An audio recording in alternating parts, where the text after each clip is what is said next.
Picture this. It's 2:17 in the morning. Your phone rings and the caller ID says Denver Medical Center Emergency Department.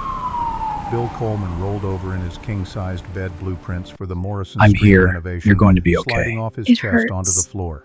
I know, just 35 rest. years in construction had taught him to read plans in his sleep, but nothing prepared him for what came next. The voice on the other end was professional but urgent, a woman who'd clearly delivered bad news before and hated every second of it. Mr. Coleman, this is Dr. Sarah Henderson from Denver Medical Center. I'm calling about your daughter, Rebecca.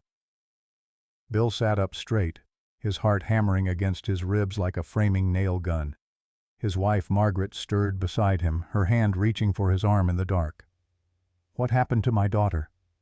Rebecca's been severely injured. She's 7 months pregnant and we've had to perform an emergency cesarean section. You need to come immediately, sir. The words hit him like physical blows. Severely injured, emergency surgery, his little girl. Is she alive? She's stable but critical. Mr. Coleman, this appears to be a domestic violence incident. We've already contacted the police. Domestic violence. The phrase echoed in Bill's skull as he threw on the first clothes. His hands found jeans with drywall dust still on the knees, a wrinkled flannel shirt, his steel-toed work boots that he kept by the bed out of habit.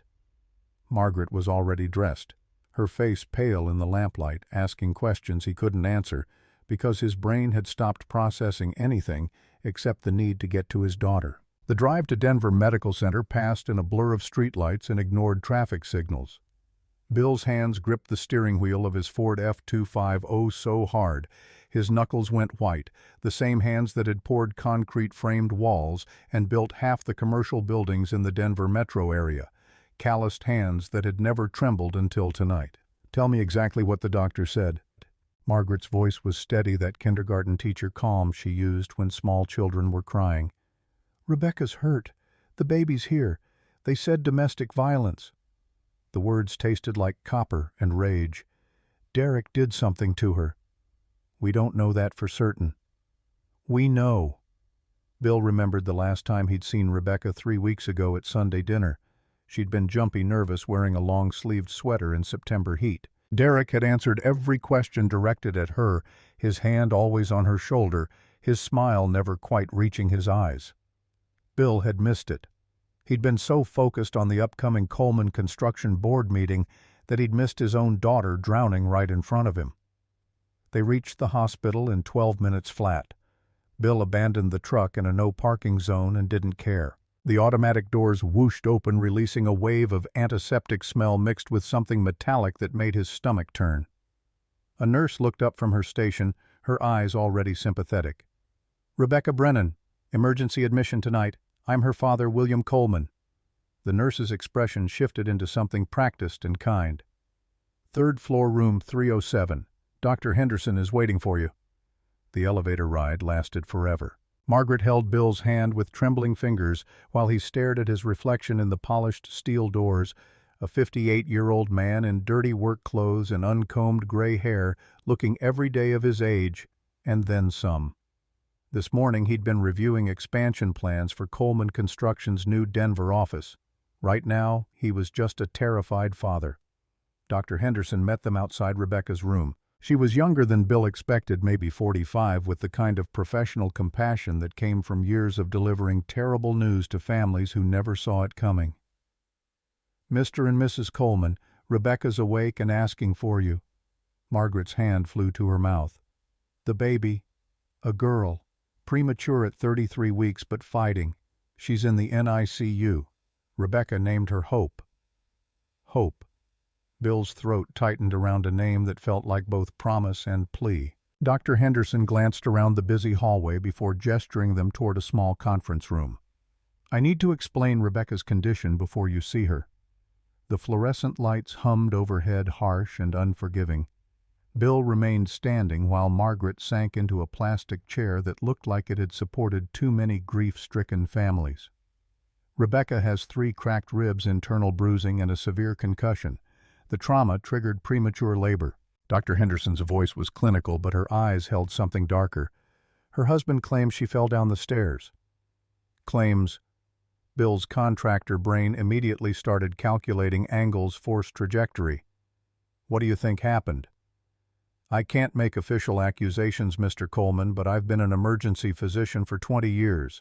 Falls look different from beatings. The injury pattern here, blunt force trauma to the ribcage, defensive wounds on her forearms where she tried to protect herself, the facial contusion, these aren't consistent with a fall." Margaret made a small broken sound. Bill pulled her closer, his arm around her shoulders while rage built in his chest like pressure behind a dam. "Where's Derek now?" "Waiting room downstairs. He's been asking about insurance coverage when Rebecca can be discharged. Not asking if his wife was in pain. Not worried about his premature daughter. Insurance coverage. Can we see Rebecca?" They followed Dr. Henderson down the hallway, Bill's work boots squeaking against the linoleum. Everything felt surreal and sharp at the same time, like walking through broken glass in slow motion. Room 3.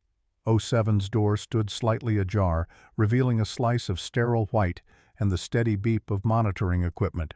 Rebecca looked impossibly small in the hospital bed. 29 years old, but she could have been the little girl who used to crawl into Bill's lap during thunderstorms, the one who insisted on helping him measure lumber, even though she could barely hold the tape measure straight. Her face was swollen on the left side, a purple bruise spreading across her cheek like spilled wine. IV drips snaked from both arms. Her eyes, when they opened, were hollowed out with something worse than pain. "Daddy." Her voice was barely audible over the monitoring equipment.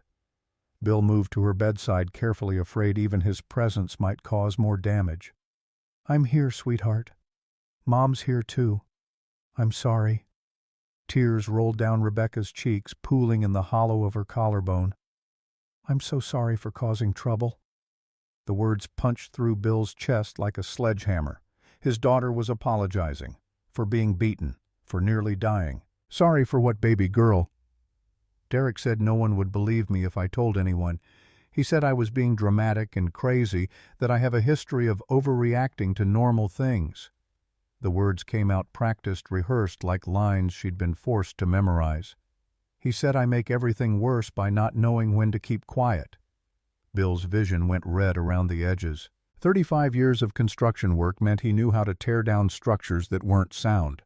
How to identify load-bearing walls from decorative facades, how to spot weaknesses in foundations before they caused catastrophic failure. Derek Brennan had spent 2 years weakening his daughter's foundation, and Bill had missed every single warning sign. "Rebecca, honey, look at me." Margaret moved to the other side of the bed, taking their daughter's hand gently. "You have absolutely nothing to be sorry for. Nothing." Rebecca nodded, but doubt flickered in her eyes, years of being told she was wrong, dramatic, unstable.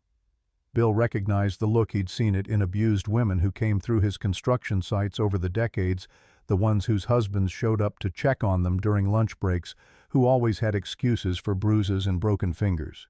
"Where's Derek now?" Rebecca's voice was hollow. "Downstairs somewhere." Bill kept his tone neutral through sheer force of will. "He was upset about the hospital bills, apparently. He said our insurance doesn't cover this kind of thing." Rebecca touched her swollen face gingerly. "He asked if I could just say, 'I fell down the stairs, keep things simple.'" Keep things simple, while his wife lay broken and his daughter fought for every breath in an incubator somewhere down the hall. Bill stood up abruptly. Margaret grabbed his arm with surprising strength for a woman who taught 5-year-olds how to tie their shoes. "Where are you going?" "To find Derek." "Bill, no. Not here. Not now." Margaret's kindergarten teacher voice had steel underneath. "Rebecca needs you here." She was right. Bill sat back down, forcing his contractor's discipline to override the father's rage. "You didn't tear down a building by swinging a sledgehammer at random. You studied the structure, identified the weak points, planned the demolition carefully. Derek Brennan's careful facade was about to be systematically destroyed, but it would be done right." Rebecca squeezed his hand weakly. "Daddy, I need to tell you something important. Derek's been seeing someone else. Victoria Hayes from his work. I found out yesterday and confronted him about it. That's when he—" She touched her swollen face again. "He beat you because you discovered his affair." Bill filed that detail away with all the others, building a mental blueprint of Derek's crimes. He said I was trying to ruin his life, that I was being jealous and irrational. He grabbed his golf club from the hallway closet. Rebecca's voice broke completely. He said I needed to learn my place and stop causing problems. A golf club. Bill added that to the growing list. Margaret was crying silently, her hand over her mouth. He hit me in the ribs. I fell down and he kicked me in the stomach. I begged him to stop because of the baby. Rebecca's tears came faster now. He said maybe losing the baby would teach me not to snoop through his things. The monitoring equipment beeped steadily, while Bill processed words that rewired something fundamental in his understanding of what human beings were capable of doing to each other. Derek hadn't just beaten Rebecca in a moment of rage. Derek had calculated, decided, chosen to hurt her where it would cause maximum damage. "We're going to take care of this, Rebecca. All of it." Bill's voice came out steady despite the earthquake happening inside his chest. He said no one would believe me over him. He has a good job, a good reputation. I'm just the emotional pregnant wife who can't handle normal stress. Rebecca's eyes searched her father's face for confirmation that Derek was right, that she was the problem. Bill looked at his daughter, really looked at her, and saw the way she hunched her shoulders, the automatic apology for existing, the fear in her eyes, even here, even safe. "Rebecca, how long has Derek been hurting you?" She was quiet for a long moment, the truth fighting against 2 years of conditioning. "He's never actually hit me before last night. But the yelling, the name-calling, controlling everything I do, that started about 2 years ago, right after we got married." 2 years. Bill had missed 2 years of his daughter being systematically destroyed. "Did he ever hit you before you got married?" "Once. When we were dating. I talked to a male co-worker at a company party and Derek said I was flirting, making him look bad. He pushed me against a wall in the parking garage." Rebecca's voice was completely flat now, emotionless. "But I probably deserved that. I wasn't being considerate of his feelings." The phrase hit Bill like a wrecking ball. His daughter thought she deserved to be hurt. "And the other time, last year, I bought groceries from the wrong store without checking with him first. He said I was wasting our money, being irresponsible." Rebecca looked down at her hands. "He grabbed my arm hard enough to leave bruises, but he apologized after, said he was stressed about work, that I needed to be more understanding."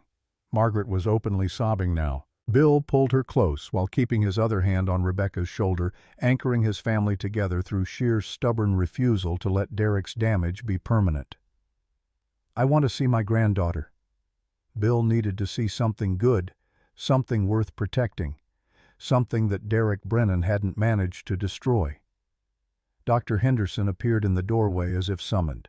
"The NICU allows 2 visitors at a time. Would you like me to show you the way?" They walked through sterile hallways and double doors into a world of beeping machines and impossibly tiny fighters.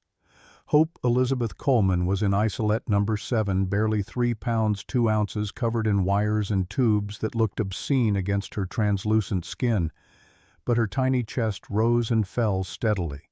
Her fingers were perfectly formed miniatures. Her eyes, when they flickered open, were alert and aware. "She's beautiful." Margaret pressed her palm against the isolette's warm plastic. Bill stood there looking at his granddaughter and made a promise that would shape everything that came next. His rough contractor's hand pressed against the isolette.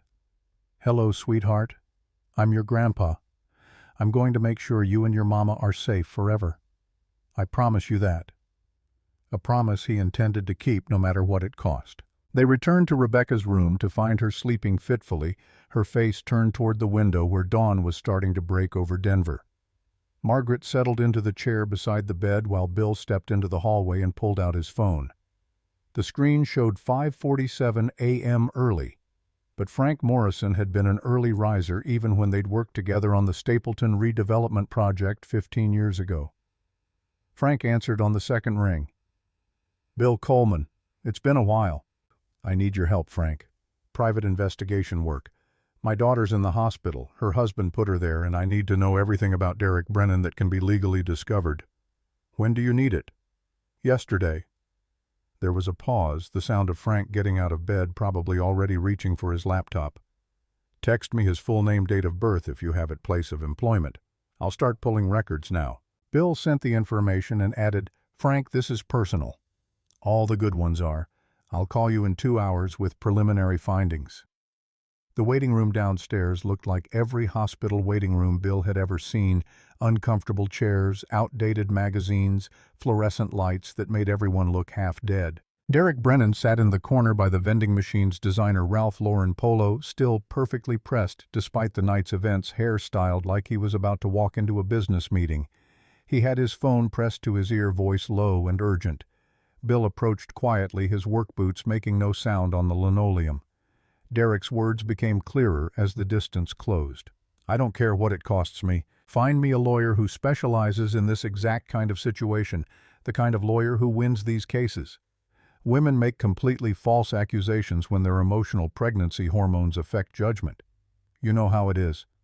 I need someone who understands that she's not thinking clearly about anything right now." Derek hung up and turned to find Bill standing directly behind him. For half a second, something ugly flickered across his face before the concerned husband mask snapped back into place. "Mr. Coleman, how is Rebecca feeling today?" "Like someone who was beaten with a golf club." Bill kept his voice level through decades of practice dealing with difficult subcontractors. Derek's expression didn't change at all. "The fall down the stairs was really terrible. I feel awful that I wasn't there to catch her."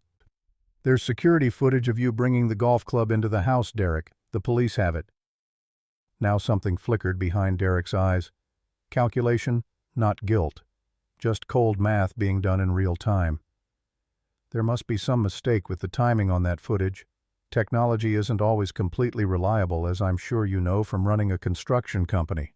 "No mistake." Bill stepped closer. Derek was taller, but Bill had presence, the kind of authority that came from decades of making decisions that affected thousands of people. "You beat my daughter because she discovered your affair." "Mr. Coleman, I understand you're upset about Rebecca's accident, but she has a tendency to dramatize normal situations. When she calms down, she'll remember things more clearly." Derek's voice held that practiced reasonableness that probably worked on people who didn't know what they were looking at. Bill stared at Derek for a long moment. In 35 years of construction, he'd learned to read people the way he read blueprints.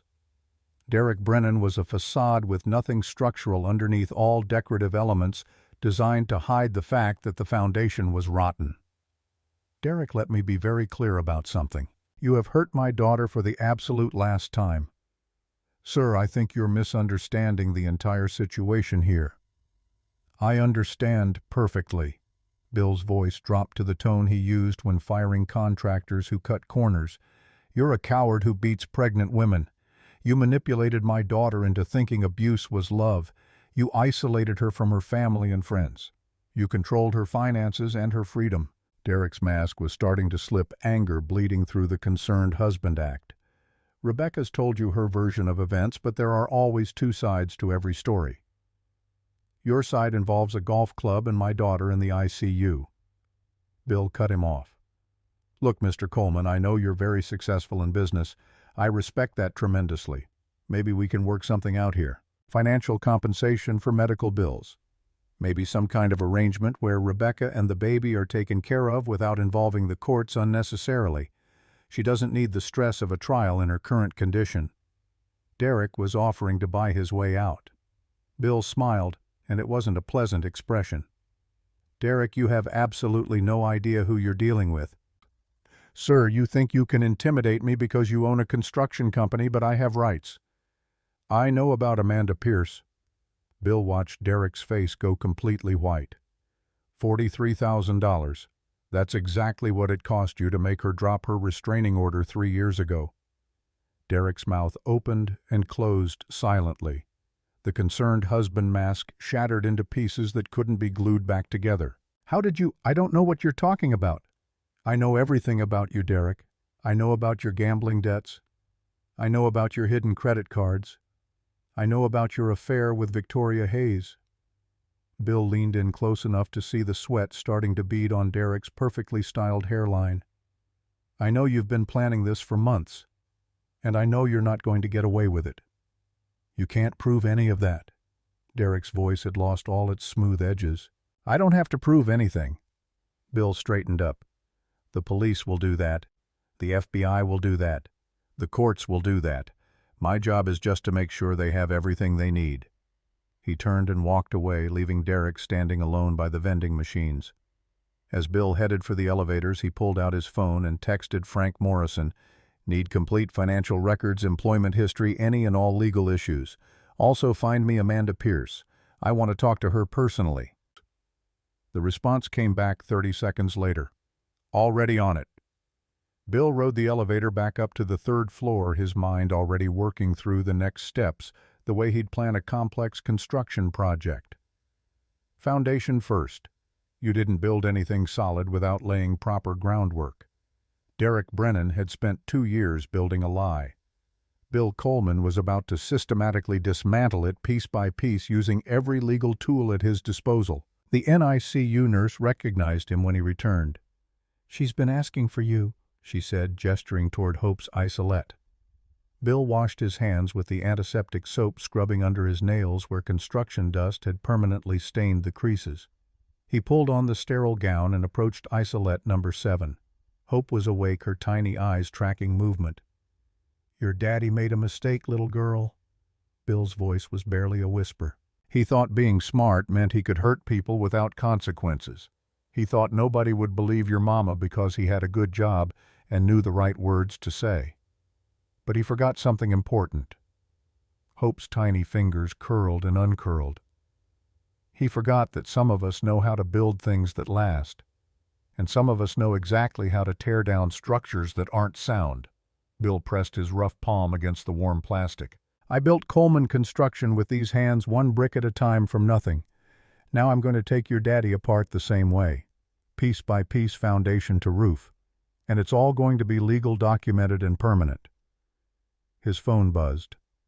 Frank Morrison. Bill stepped away from the isolette and answered. "You're not going to believe what I found." Frank's voice held that particular edge that meant he'd discovered something significant. Derek Brennan, 32 years old, marketing manager at Patterson Marketing, makes $68,000 a year but lives like he makes twice that. Credit card debt. Significant. But that's not the interesting part. I found the restraining order Amanda Pierce filed in 2021. She dropped it 2 weeks later, and exactly 2 weeks after that, her student loans, $43,000, were paid off in a single transaction. Bill leaned against the NICU wall, his brain processing information the way it processed structural calculations. He bought her silence. "It gets better.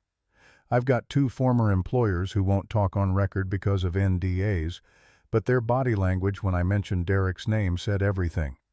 And I found property records showing Derek took out a second mortgage on his house 6 months ago, $33,000. Did Rebecca sign the mortgage papers? According to the documents, yes.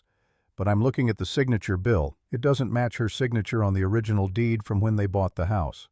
Forged documents." Bill felt a cold satisfaction settle into his chest. "What else?" "Derek's been getting calls from a number registered to a known bookie. 3 calls yesterday alone, 2 the day before. This isn't casual betting, Bill. This is serious debt to serious people." "How much does he owe?" "I've got a source who says it's north of $120,000, the kind of debt that gets legs broken when it's not paid." Bill did the math immediately. A desperate man, a life insurance policy, a pregnant wife who was about to become very expensive. "Frank, I need you to pull every financial record on Derek and Rebecca's marriage. Credit cards, bank accounts, mortgages, everything. Already running it. Should have comprehensive results by this afternoon. One more thing. Find Amanda Pierce. I want to talk to her face to face. I'll have her contact information within the hour." Frank paused. "Bill, how bad is Rebecca?" 3 cracked ribs, internal bleeding, severe concussion. The baby's premature but fighting." Bill watched Hope through the isolette glass. Derek told her maybe losing the baby would teach her not to snoop through his things. Frank's silence spoke volumes. "Finally, I'll have everything you need by noon. And Bill, I'm sorry. Nobody should have to do this for their kid." Bill hung up and returned to Hope's isolette. A different nurse was checking the monitors, now adjusting tubes with practiced efficiency. "How is she this morning?" Bill asked. The nurse, her name tag read. Janet smiled. "Stronger than yesterday. Babies are natural fighters, especially when they have important reasons to fight." "What kind of reasons?" "Love, security, knowing someone's going to protect them no matter what." Janet looked at Bill carefully. "This baby's got a grandfather who's going to make sure she's completely safe. I can always tell." "How's that?" 40 years of nursing premature babies. I can always spot the real protectors." She adjusted Hope's feeding tube with gentle hands. "Your granddaughter's going to be just fine, Mr. Coleman. She's got good people fighting for her." Bill pressed his hand against the isolette one more time. "That's right, sweetheart. Grandpa's going to take care of everything that needs taking care of." His phone buzzed again.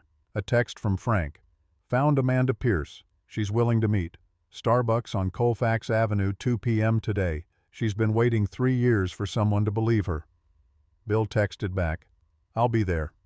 He spent the next few hours rotating between Rebecca's room and the NICU, watching his daughter sleep and his granddaughter fight. Margaret brought him coffee from the hospital cafeteria around 9 along with a sandwich he couldn't taste. Derek didn't reappear, which was probably for the best. Bill wasn't sure he could maintain his composure if he had to look at his son-in-law's face again. At 1:30, Bill kissed Margaret goodbye and headed for his truck. The Starbucks on Colfax Avenue was 20 minutes away, located in a strip mall between a dry cleaner and a tax preparation service. He arrived 15 minutes early and ordered a black coffee he didn't drink, settling into a corner table where he could watch the door. Amanda Pierce walked in at exactly 2 o'clock. Frank had sent a photo, but pictures didn't capture the careful way she moved, the posture of someone who'd learned to make herself invisible. She was 31, but could have been 40 with the kind of careful neutrality that came from years of being afraid. Her eyes darted around the parking lot before she entered, checking for threats that might or might not be there. Bill stood when she approached. "Ms. Pierce, I'm Bill Coleman." She shook his hand with a grip that was surprisingly firm. "Mr. Coleman, your investigator said this was about Derek Brennan." "It is. Can I get you something to drink?" "Just water, thank you." They settled into chairs across from each other. Bill waited while Amanda opened her water bottle, took a small sip, set it down with hands that shook slightly. "Mr. Coleman, before we start, I need to know something. Why now? Why are you looking into Derek after all this time?" "Because Derek put my daughter in the hospital last night, beat her with a golf club while she was 7 months pregnant. The baby was born premature. My daughter's asking me why she deserved it." Amanda's face went completely pale. "Oh my God. I knew this would happen eventually. I tried to warn people, but nobody—" She stopped, composed herself with visible effort. "Is your daughter going to be okay?" "Physically, probably. Emotionally." Bill shook his head. "Derek spent 2 years convincing her she was crazy, that her reactions were wrong, that she caused all their problems. She apologized to me this morning for causing trouble by getting beaten." "That's what he does." Amanda's voice was flat. "He makes you think you're the problem until you can't trust your own judgment anymore." "Tell me about Derek." Amanda looked down at her water bottle, her fingers tracing the condensation on the plastic. "We dated for 18 months. Met at a friend's party in 2019. He was charming at first, made me feel special. Like I was the only woman in the world who really understood him." Bill had heard this story before, variations on the same theme. Predators always started with charm. It was gradual. Little things at first. He didn't like the dress I wore to his company party, said it made me look cheap. He got upset when I went to lunch with a male coworker, said I was being disrespectful to our relationship. He wanted to know where I was all the time, who I was with, what we talked about. Amanda's hands were shaking harder now. He offered to fix my phone after I dropped it. I didn't know until later that he'd installed spyware. He could read all my texts, see my location, access my emails. When did it turn physical? About 6 months in. I came home late from work because of a mandatory meeting. Derek was waiting in my apartment. I'd given him a key. He said I was lying about the meeting, that I was probably seeing someone behind his back. When I tried to show him the work emails proving the meeting was real, he grabbed my phone and threw it against the wall. Amanda touched her left wrist unconsciously. Then he pushed me down and held me there while he explained that women like me needed guidance from men like him. Bill's coffee sat untouched, growing cold. He didn't hit me that time, but I knew he wanted to. I could see it in his eyes. Amanda looked up at Bill. That's when I should have left. But Derek apologized the next day, brought flowers, said he was stressed about work, that he'd been wrong to react that way. He promised it would never happen again. But it did. 3 months later, I had dinner with a female coworker for her birthday. Derek said I was being selfish, spending money we didn't have on people who didn't matter. I tried to explain it was just a birthday dinner, but Amanda's voice caught. He grabbed my arm hard enough to leave bruises. Finger-shaped bruises. I wore long sleeves for 2 weeks. Bill thought about Rebecca's long-sleeved sweater in September. The final time was April 2021. I found out Derek was seeing other women, dating them while still with me. When I confronted him about it, he beat me unconscious with a lamp base. I woke up in the hospital with a concussion and a broken wrist. Amanda's fingers went to her left wrist again, tracing a scar Bill hadn't noticed before. You filed a restraining order. I did. The police were very helpful. They said I had a strong case, that Derek's pattern of behavior was clear. They took photos of my injuries, documented everything. Amanda's jaw tightened. Then Derek's lawyer contacted me, made it very clear what would happen if I went through with the charges. What did they threaten? Derek had photos of me, intimate photos he'd taken without my knowledge in my apartment in my bedroom. The lawyer said if I proceeded with the restraining order, those photos would become public record during the trial. He said no jury would believe an unstable woman with a history of making false accusations against a successful professional like Derek. Bill's hands clenched into fists under the table. And there was the money. Derek's lawyer offered me $43,000 to drop the charges, enough to pay off my student loans completely. He said if I took the money and walked away, the photos would be destroyed and I could move on with my life. Amanda looked Bill directly in the eyes. I was alone, Mr. Coleman. Broke. Scared. I took the money. Have you regretted it? Every single day for 3 years, because I knew Derek would do it again to someone else.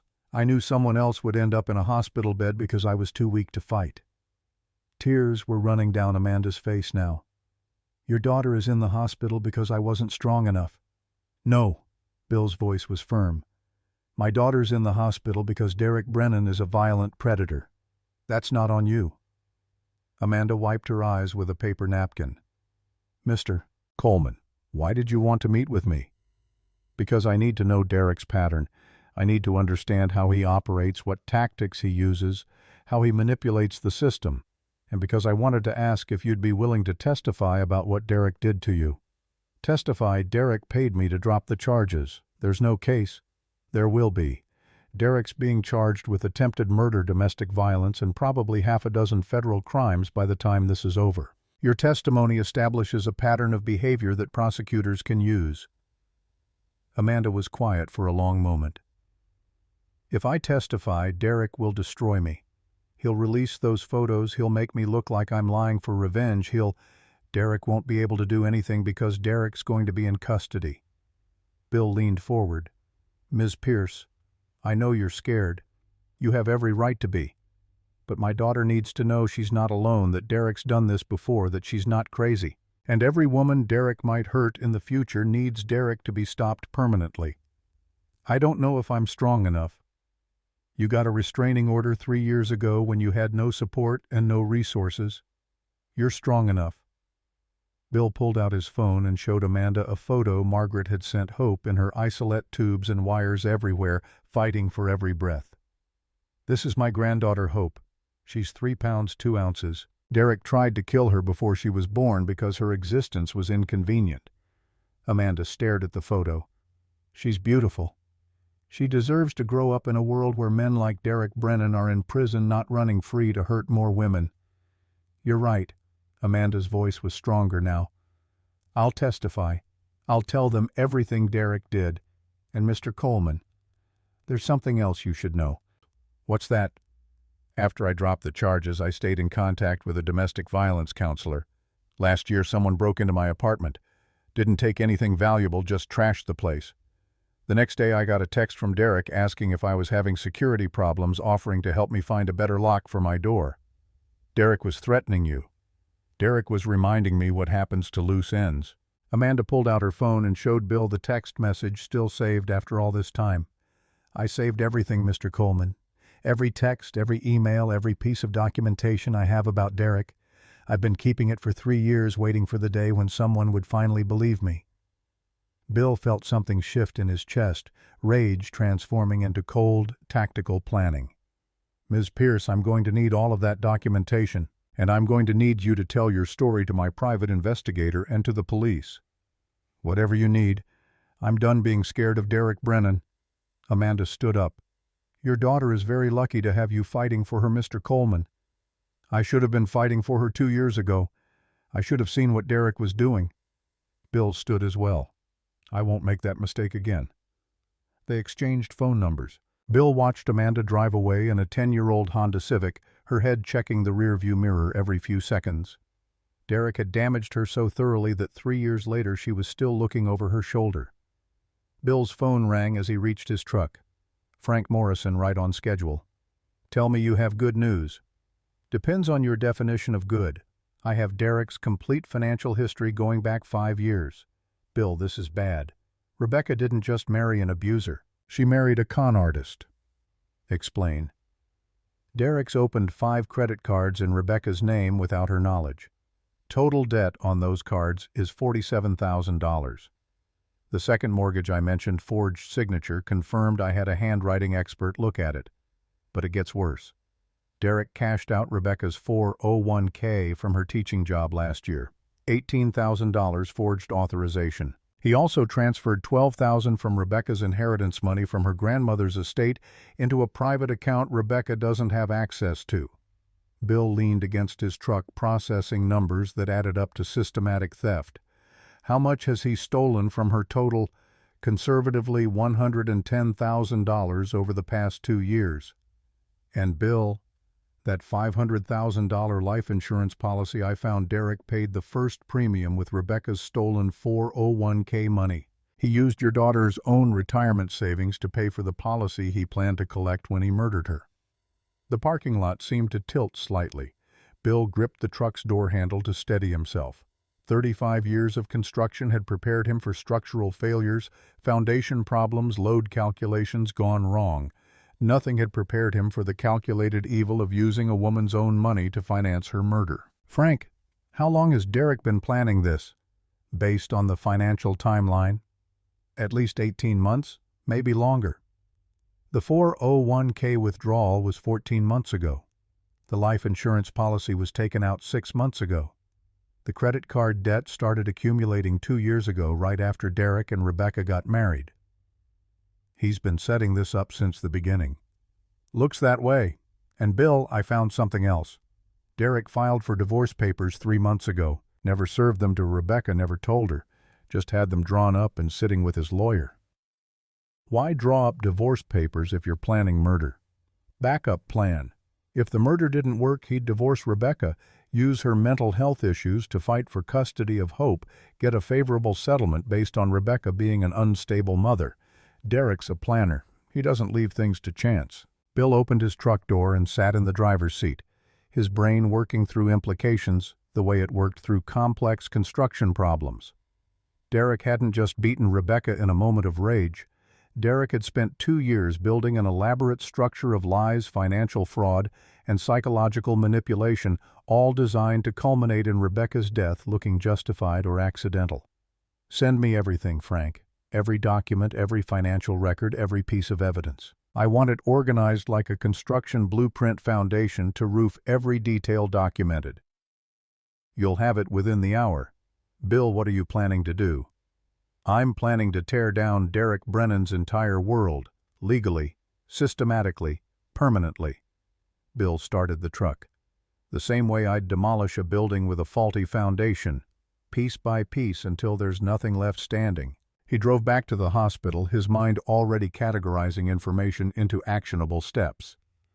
Foundation financial crimes, forged documents, identity theft, structural elements, Amanda Pierce's testimony pattern of abuse across multiple victims, load-bearing walls, the attempted murder charge, the recorded confession from Victoria Hayes that Frank was working on setting up, Roof, the life insurance policy that proved premeditation. Derek Brennan had built his lie carefully, methodically, like any good construction project. But Bill Coleman had spent 35 years spotting weaknesses in structures that looked sound from the outside. Derek's foundation was rotten, his walls were facades, and Bill was about to bring the whole thing crashing down. Margaret was in Rebecca's room when Bill returned, holding their daughter's hand while Rebecca slept. Bill kissed his wife's forehead and pulled up a chair. "How is she?" "Sleeping more peacefully. The pain medication is helping." Margaret looked at Bill with eyes that had cried themselves out hours ago. "Did you find what you needed?" "More than I needed. Derek's worse than we thought, Margaret. This wasn't impulse. This was planned." He told her about Amanda Pierce, about the stolen money, about the life insurance policy, and the divorce papers. Margaret listened without interrupting her kindergarten teacher, composure cracking only when Bill mentioned Derek using Rebecca's own 401k money to fund the policy. "He's a monster. He's a predator who got greedy, and greedy predators make mistakes." Bill squeezed Margaret's hand. "I need to go see Hope. Will you be okay here?" "I'm not leaving her side." The NICU was quieter in the afternoon, fewer visitors, more medical staff making rounds. Hope was awake, her tiny eyes following the mobile someone had hung above her isolette. Bill washed up and pulled on the sterile gown, settling into the chair beside isolette number 7. "Your mama's sleeping, little girl. She's going to be okay. So are you." Bill pressed his palm against the warm plastic. "I met a woman today named Amanda. She's very brave. She survived your daddy 3 years ago, and now she's going to help make sure he never hurts anyone else." Hope's tiny fingers curled. "I also found out your daddy's been stealing from your mama for 2 years. Money she earned, money her grandmother left her, money from her retirement. He used that money to buy a life insurance policy on her life." Bill's voice dropped to a whisper. "Your daddy planned to kill both of you, sweetheart. But he made a mistake. He thought being smart meant he could hurt people without consequences. He forgot that some of us know how to read blueprints, how to spot cracks in foundations, how to tear down structures that aren't sound." Bill's phone buzzed with an incoming email from Frank Morrison. Subject line, "Complete Derek Brennan Financial Analysis Confidential." The attachment was 237 pages of documented theft, forgery, and fraud. "Your daddy thought he was building the perfect crime, but every building needs a solid foundation, and Derek built his on lies. Now we're going to show everyone exactly what happens when the foundation fails." Bill opened the email and started reading, his contractor's brain absorbing information the way it absorbed structural plans. By the time Hope fell asleep an hour later, Bill had mentally cataloged every piece of evidence, every forged signature, every stolen dollar. The blueprint of Derek Brennan's destruction was taking shape. His phone rang. Detective James Rodriguez, Denver PD. Bill stepped out of the NICU to answer. "Mr. Coleman, I've been assigned to your daughter's case. I need to interview Rebecca when she's able to talk." "She's been through hell, Detective. Can you give her a few hours?" "I can give her until tomorrow morning, but then I need her statement. Derek Brennan's lawyer is already calling my captain, trying to get ahead of this. The longer we wait, the more time Derek has to build his defense." "What do you need from me?" "Everything you know about Derek's history, any evidence you've gathered, names of anyone who can speak to his pattern of behavior." Rodriguez paused. "Mr. Coleman, I've been working domestic violence cases for 20 years. I know how this goes. Derek's going to claim Rebecca attacked him first, that he was defending himself, that she's mentally unstable. I need ammunition to fight back. I have a woman named Amanda Pierce who Derek beat unconscious 3 years ago. I have financial records showing Derek stole over $100,000 from my daughter. I have evidence of forged documents, identity theft, and a life insurance policy Derek took out without Rebecca's knowledge." Rodriguez let out a low whistle. Send me everything you have. And Mr. Coleman, I'm sorry this happened to your family. Nobody should have to go through this. Just make sure Derek Brennan spends the rest of his life in prison, detective. That's all I ask. I'll do everything in my power." Bill hung up and returned to isolette number 7. Hope was sleeping peacefully now, her breathing steady, her tiny body fighting and winning. Bill watched his granddaughter and made another promise, this one to himself. Derek Brennan had spent 2 years destroying Rebecca's sense of self, stealing her money, planning her murder. Now Bill Coleman was going to spend however long it took making sure Derek's world collapsed completely. Not through violence. Bill had never solved a problem with his fists when his brain could do better work, but through systematic, legal, documented destruction of every lie Derek had built. The sun was setting over Denver when Bill finally left the hospital. Margaret had sent him home to shower and change clothes, promising to call if anything changed. Bill drove through rush-hour traffic on autopilot, his mind already working on the next phase. Coleman Construction Headquarters sat on the outskirts of Lakewood, a modest building Bill had designed himself 30 years ago. His office on the 2nd floor overlooked the construction yard where materials were staged for current projects. Bill sat at his desk and pulled up his contact list. First call, Mike Torres, head of Denver Electrical Workers Union, Local 68. Mike answered on the 3rd ring, his voice carrying the rough edge of someone who'd spent 40 years on construction sites. "Bill Coleman, what can I do for you?" "Mike, I need a favor.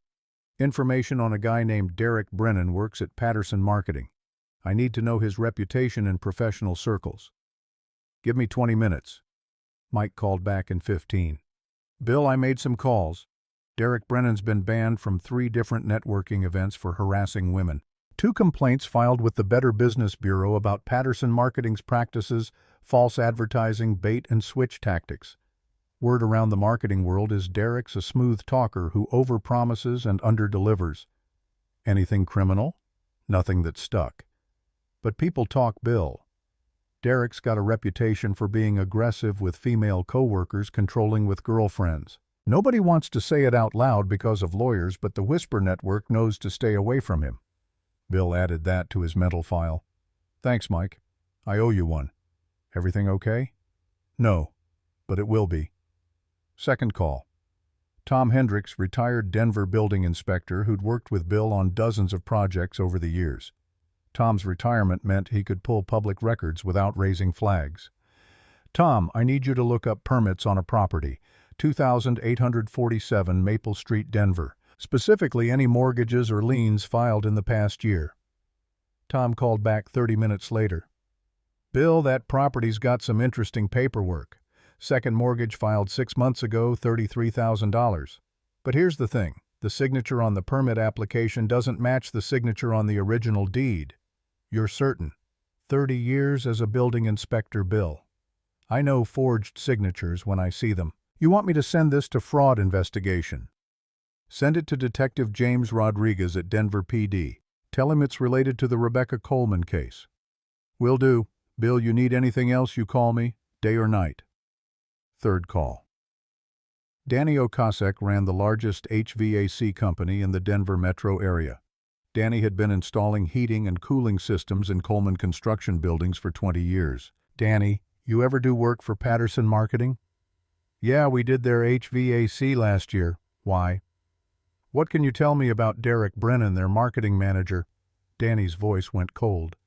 "That son of a bitch tried to stiff us on payment, claimed our work wasn't up to code. We had to threaten legal action to get paid. Also, he hit on our female technician so aggressively she refused to go back to that job site. We had to send a male tech to finish the work." "Would your technician be willing to make a statement to police about the harassment?" "I'll ask her." "Bill, what's this about?" "Derek Brennan put my daughter in the hospital last night, beat her while she was 7 months pregnant." The silence on the other end lasted 5 full seconds. "Jesus Christ, Bill. I'm sorry. Yeah, I'll have Maria call you. She'll testify if it helps put that bastard away." Bill made 6 more calls over the next hour. Derek's former landlord from 5 years ago evicted for damaging property and threatening a female neighbor. Derek's college roommate expelled from his fraternity for inappropriate behavior toward women. that the roommate wouldn't specify but clearly still made him uncomfortable years later.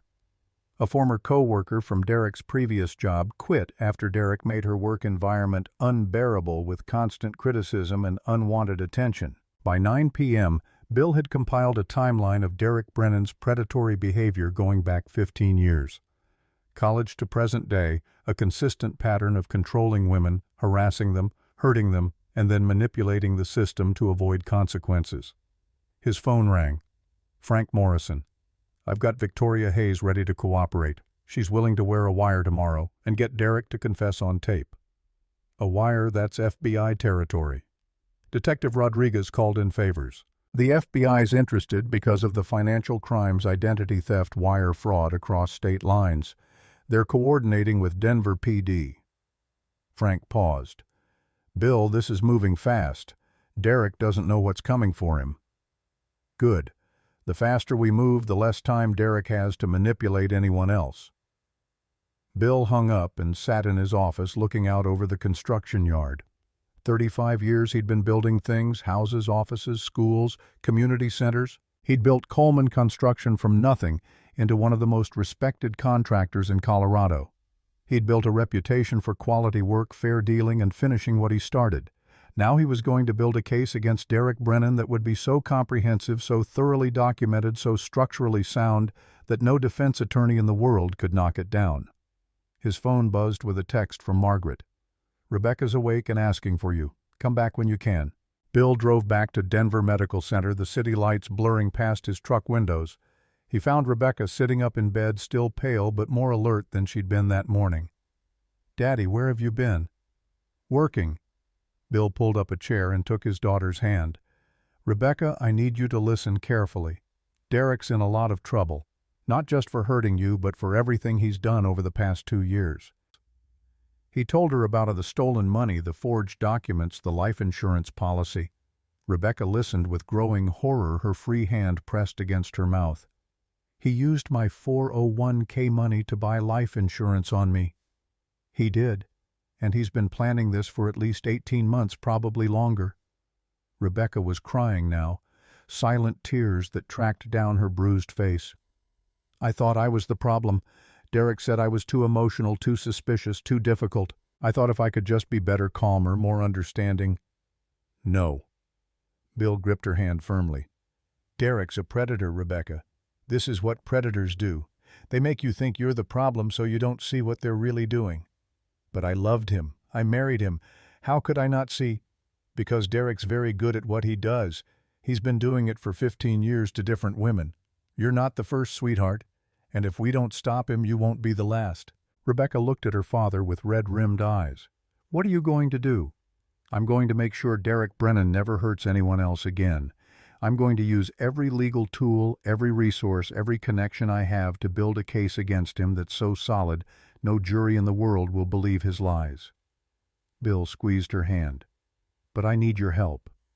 I need you to tell the police everything Derek did. Every time he hit you, every time he controlled you, every time he made you feel small and worthless, all of it.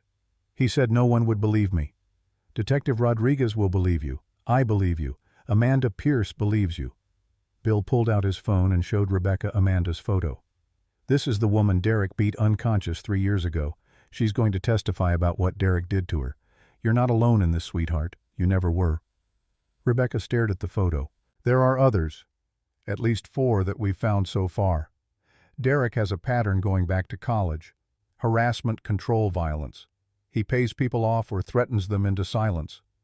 Bill put his phone away. But not this time. This time Derek picked the wrong family.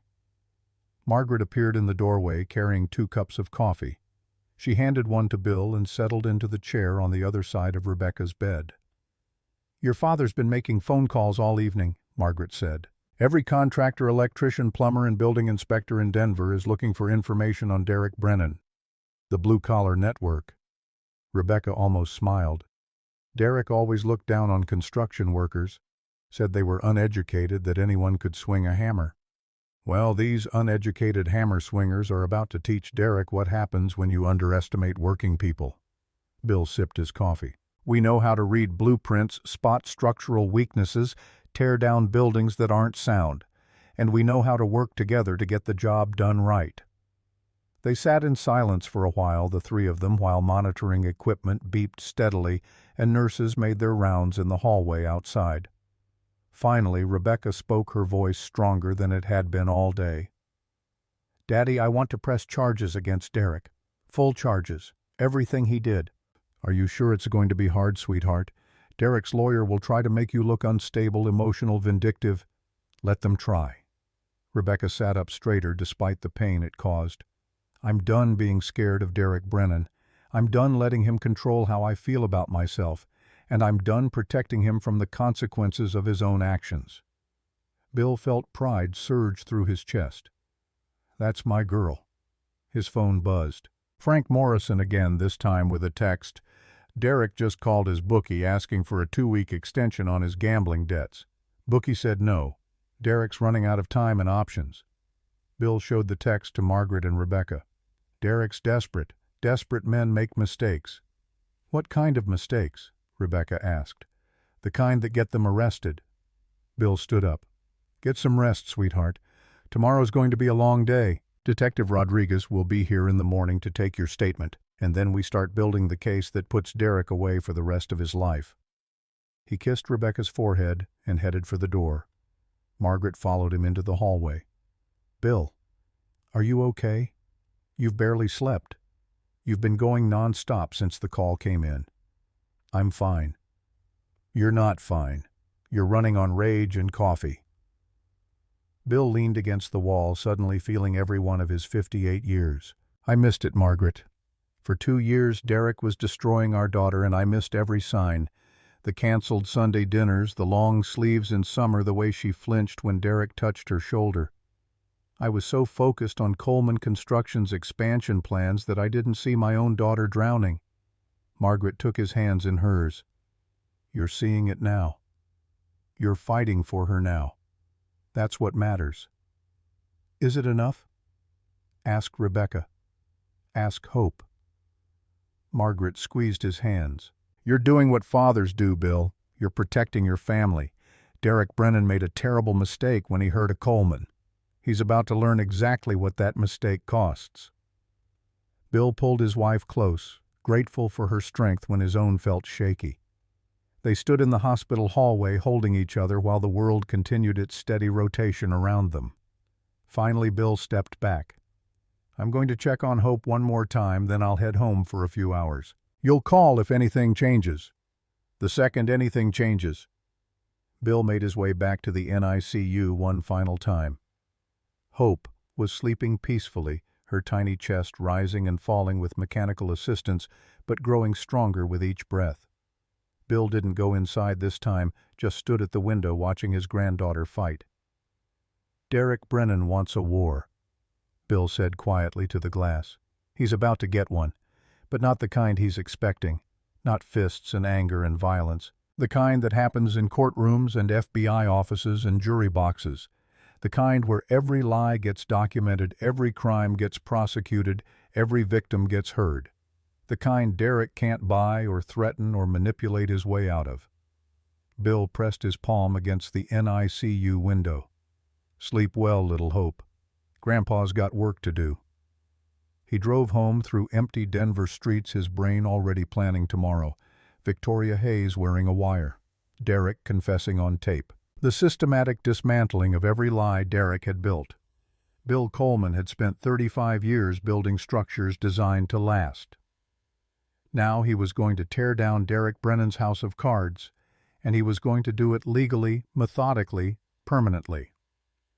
Derek Brennan thought being smart meant you could hurt people without consequences.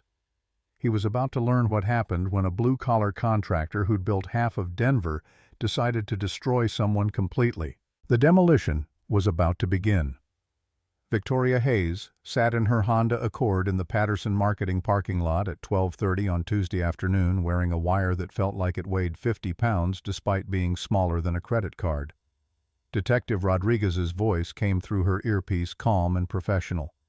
"Victoria, remember, just get Derek talking. Let him explain himself. Don't push too hard." Her hands shook on the steering wheel. "What if he suspects something?" "Derek thinks you're on his side. Use that to your advantage." Rodriguez paused. You're doing the right thing. Rebecca Coleman and her baby deserve justice. Victoria closed her eyes and saw Rebecca's face in the hospital photos Frank Morrison had shown her yesterday. Bruises the color of rotting fruit, tubes and wires everywhere. A newborn fighting for breath in an incubator. All because Derek had sent fake text messages from Victoria's phone to create evidence of an affair that never existed. She got out of the car and walked toward the building entrance, her heels clicking against asphalt still hot from morning sun. The wire taped to her rib cage felt cold and uncomfortable, a constant reminder of what she was about to do. Derek was at his desk when Victoria reached his office on the second floor. He looked up with obvious relief washing over his face, his designer Ralph Lauren polo still perfectly pressed despite everything falling apart around him. Victoria, thank God. Finally, someone who understands what I'm going through. She forced herself to smile. Derek, are you okay? I heard about Rebecca's accident. Accident? Derek laughed bitterly. Rebecca's in the hospital making all these crazy accusations, telling people I hurt her on purpose, that I planned it. It's completely insane. Victoria sat down in the chair across from his desk, crossing her legs and leaning forward with practiced concern. That must be so difficult for you. You have no idea. Rebecca's father is trying to turn this into some kind of criminal case. William Coleman thinks his money and influence can railroad me. Derek ran his fingers through his perfectly styled hair. But I didn't do anything wrong. Rebecca fell down the stairs. I wasn't even home when it happened. Victoria's pulse quickened. The doorbell footage showed Derek bringing the golf club into the house at 10:47 p.m., directly contradicting his story about not being home. She needed to get him to dig himself deeper. Wait, I thought you texted me from home when it happened. Derek's expression flickered half a second of calculation before the concerned husband mask snapped back into place. I got home right after she fell. Found her at the bottom of the stairs. It was horrible, Victoria. Blood everywhere. I called 911 immediately. The lie came so smoothly Victoria almost believed it herself. She touched the wire under her blouse, drawing strength from knowing Rodriguez was listening to every word. Derek, I need to talk to you about something. Those text messages between us. What about them? Some of them were pretty explicit. Sexual? Planning meetings? Victoria watched his face carefully. I don't remember sending messages like that. Derek's eyes sharpened. Victoria, you've been under a lot of stress at work lately. Maybe you don't remember everything clearly. I would remember telling a married man I loved him and wanted him to leave his wife. The air in the office grew thick with tension. Derek stood up and closed his door, the click of the lock unnaturally loud. Victoria's heart hammered against her ribs where the wire was taped. Victoria, I need you to understand something. Rebecca's trying to destroy me. She'll say anything, do anything to make me look bad. Derek leaned against his desk, arms crossed. She's been unstable for months, paranoid about you and me going through my phone making scenes. Pregnancy hormones have made her completely irrational. Even if that's true, I still didn't send those messages. Then how do you explain them? They came from your phone number. Victoria took a breath, remembering Rodriguez's coaching. Let Derek talk himself into corners. You tell me, Derek. You're the one who set up my new phone 2 months ago. You had it for an entire weekend. Derek went very still. The mask slipped just slightly, revealing something cold and calculating underneath. Are you accusing me of something? I'm saying I didn't write those messages. Someone had to send them. Derek sat down heavily in his chair. Look, Victoria, I was under a lot of pressure, financial pressure. Rebecca spends money we don't have. She's driving us into bankruptcy. Rebecca doesn't control your finances, Derek. You do. The baby was going to make everything worse, more expenses I couldn't afford. Derek's voice had lost its smooth edges, desperation bleeding through. I had debts, obligations, people calling me every day demanding payment. Victoria felt sick. Derek, are you saying you hurt Rebecca because of money? I'm saying Rebecca's pregnancy was poorly timed for my financial situation. I had to handle things somehow. Handle things how? By creating a fake affair to make her look paranoid, by beating her with a golf club. Derek looked directly at Victoria, and for the first time she saw him completely unmasked. No charm, no concern, just cold mathematical assessment. I decided to solve my problems the only way I could, by eliminating complications. The words hung in the air like poison gas. Victoria's hands gripped her chair arms to stop them from shaking. Eliminating complications. You mean killing Rebecca? I mean handling things my way. Clean, simple. One incident that solved all my problems at once. Derek's expression hardened. Except Rebecca survived. Now I'm dealing with complications I didn't plan for. Victoria forced herself to keep pushing. Like William Coleman. William Coleman thinks his money makes him untouchable. That rich contractor who built half the city thinks he can use his influence to destroy me. Derek leaned forward. He's about to learn that wealthy men have just as much to lose as poor men, sometimes more. Derek, are you threatening Mr. Coleman? I'm stating facts. Everyone has secrets, business practices, financial arrangements, personal indiscretions. Derek's smile held no warmth. I'm planning to level the playing field. Victoria stood up, her legs unsteady. I need to go. Victoria, wait. You understand, right? You understand why I had to do what I did. She looked at him one final time. This man she'd thought was a dedicated husband, a hard-working professional, someone worth defending. No, Derek, I don't understand at all. Victoria walked out of his office on legs that felt like they might collapse at any moment. She made it to her car before the tears started. Detective Rodriguez was already there, leaning against an unmarked van parked 3 spaces away. Did you get it? Victoria's voice came out strangled. Rodriguez held up a recording device, his expression grim with satisfaction. Every word. Derek Brennan just confessed to premeditated murder on tape. 2 hours later, Frank Morrison called Bill at Coleman Construction headquarters with news that made 35 years of construction problems seem simple by comparison. Derek's financial situation is worse than we thought. Much worse. Bill put the call on speaker and pulled up the spreadsheet Frank had sent. Numbers scrolled across his screen in neat columns that told a story of systematic theft spanning 24 months. Talk me through it. Derek opened 5 credit cards in Rebecca's name without her knowledge. Total debt, $47,000. We confirmed the forged signature on the second mortgage, $33,000. The 401k withdrawal was $18,000, also forged authorization. And he transferred $12,000 from Rebecca's grandmother's inheritance into an account she can't access. Frank's voice carried the flat tone of someone who'd seen too much human ugliness.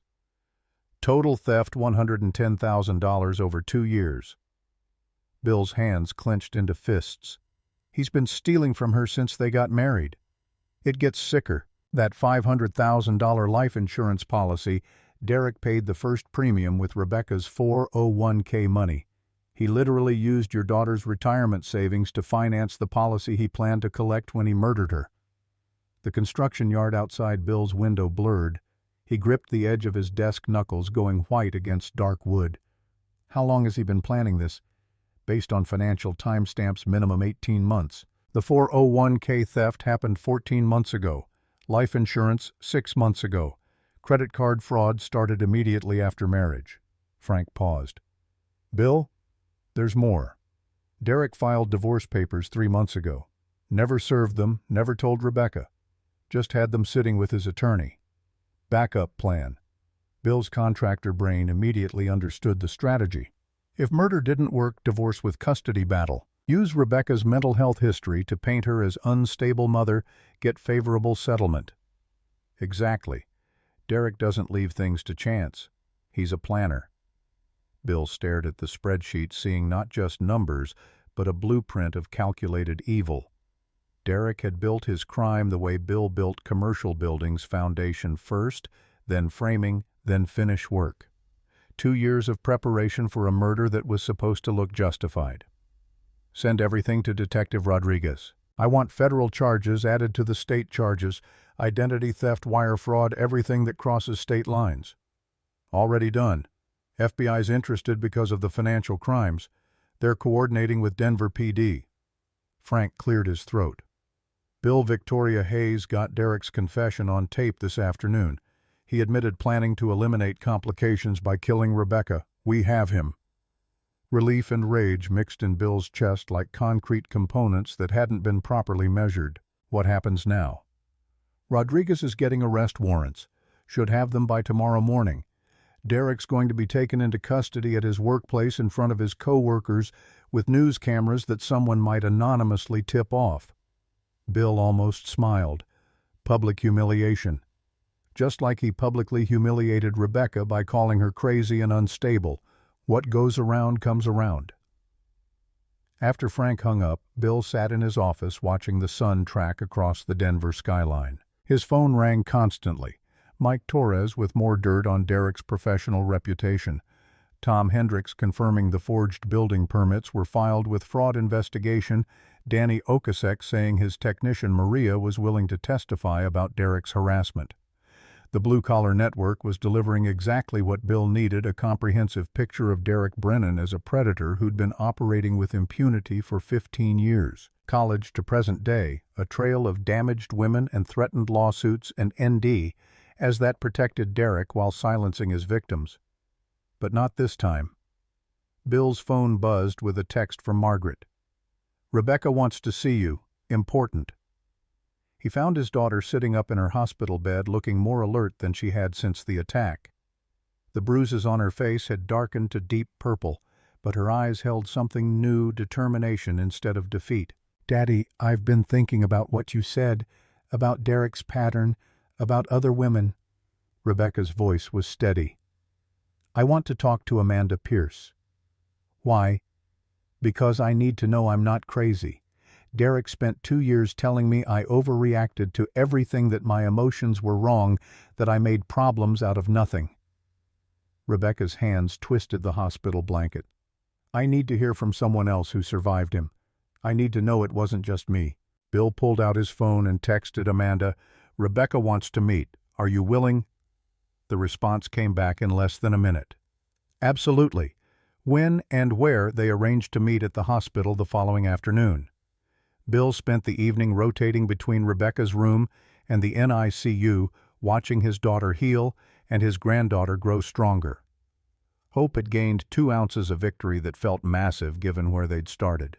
Around 8 p.m., Bill decided to drive past Derek's house.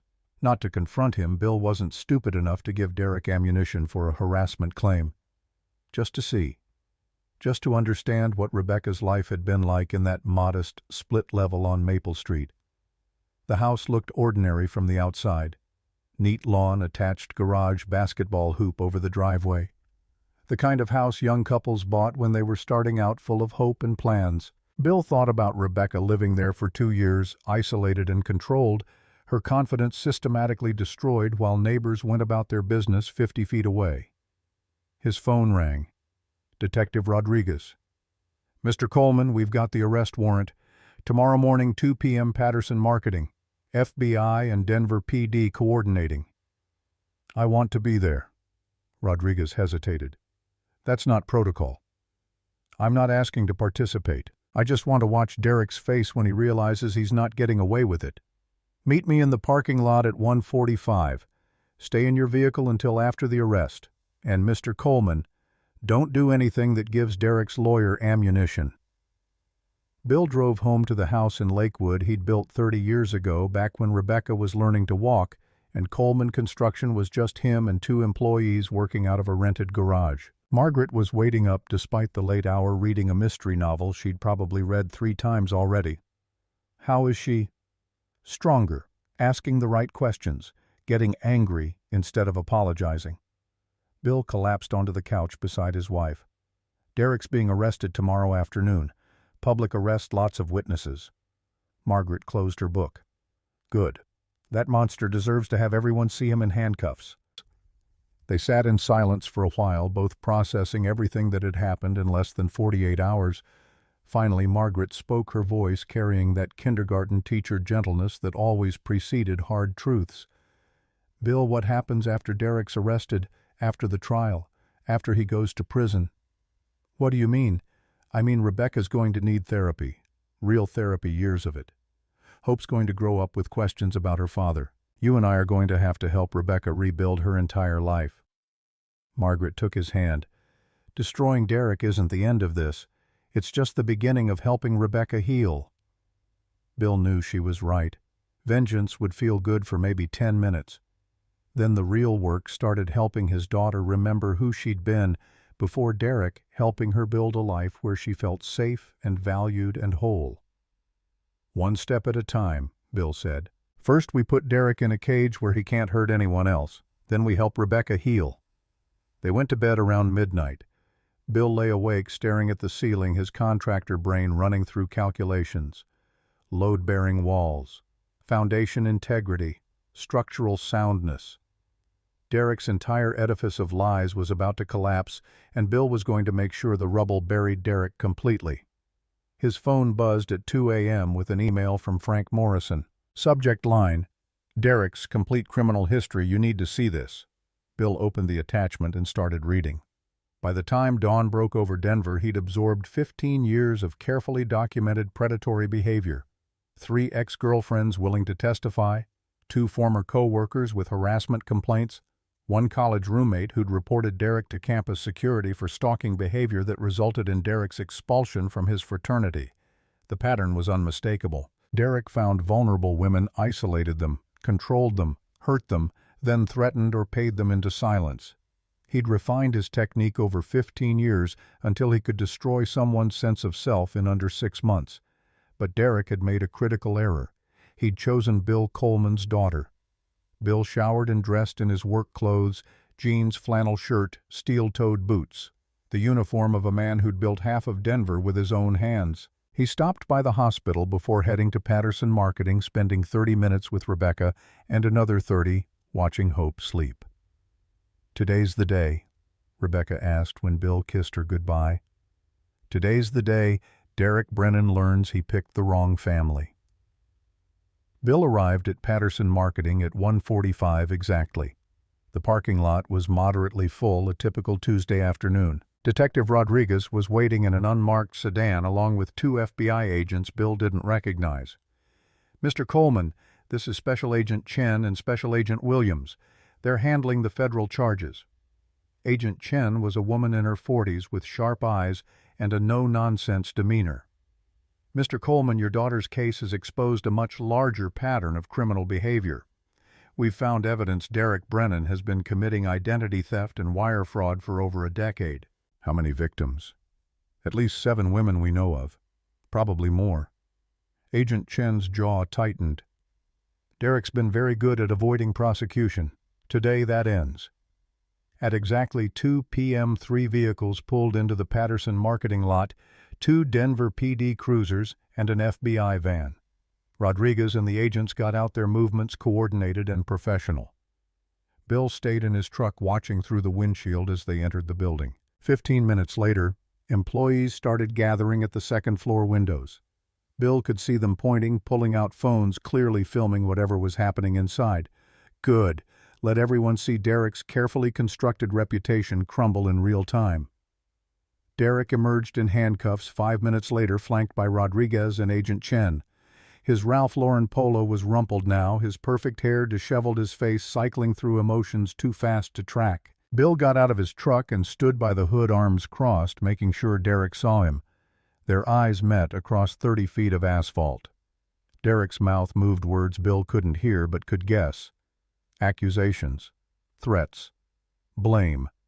The same manipulation tactics that had worked on Rebecca for 2 years. But Bill wasn't Rebecca. Bill was a man who'd spent 35 years reading blueprints and spotting structural weaknesses. He saw Derek Brennan clearly, just a predator in handcuffs, his power stripped away, his lies exposed. Rodriguez loaded Derek into the back of a cruiser. As the vehicle pulled away, Bill saw Derek's face through the rear window. Not remorse, not shame, just cold rage at being caught. Agent Williams approached Bill's truck. "Mr. Coleman, we found something when we searched Derek's apartment. Computer files, plans." "What kind of plans?" "Detailed notes on how to make your daughter's death look like a pregnancy complication. Research on drugs that induce premature labor, medications that can cause strokes, substances that are difficult to detect in toxicology screens. William's expression was grim. Derek Brennan spent at least 6 months researching murder methods. This wasn't impulse. This was premeditated, first-degree attempted murder. Bill felt something cold settle into his chest. You're telling me Derek was planning this even before the life insurance policy? The computer files date back 8 months. Derek's been building toward this for almost a year.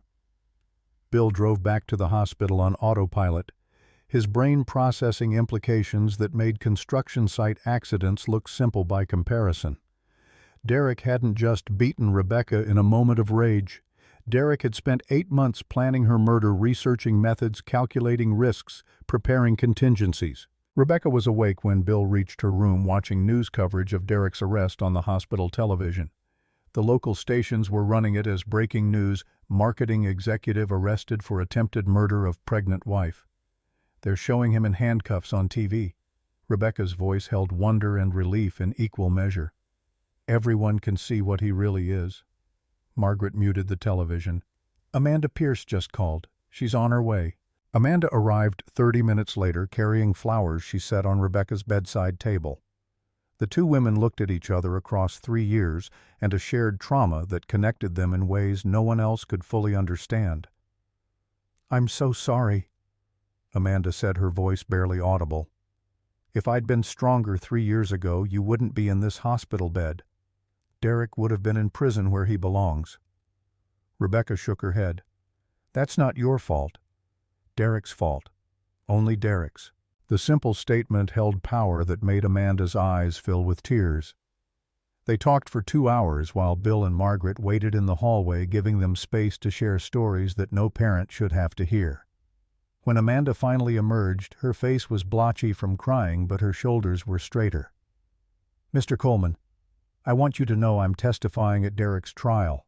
I'm telling the jury exactly what he did to me, and I'm bringing 3 other women Derek hurt before me. We're all going to make sure he never gets out of prison." Bill shook her hand.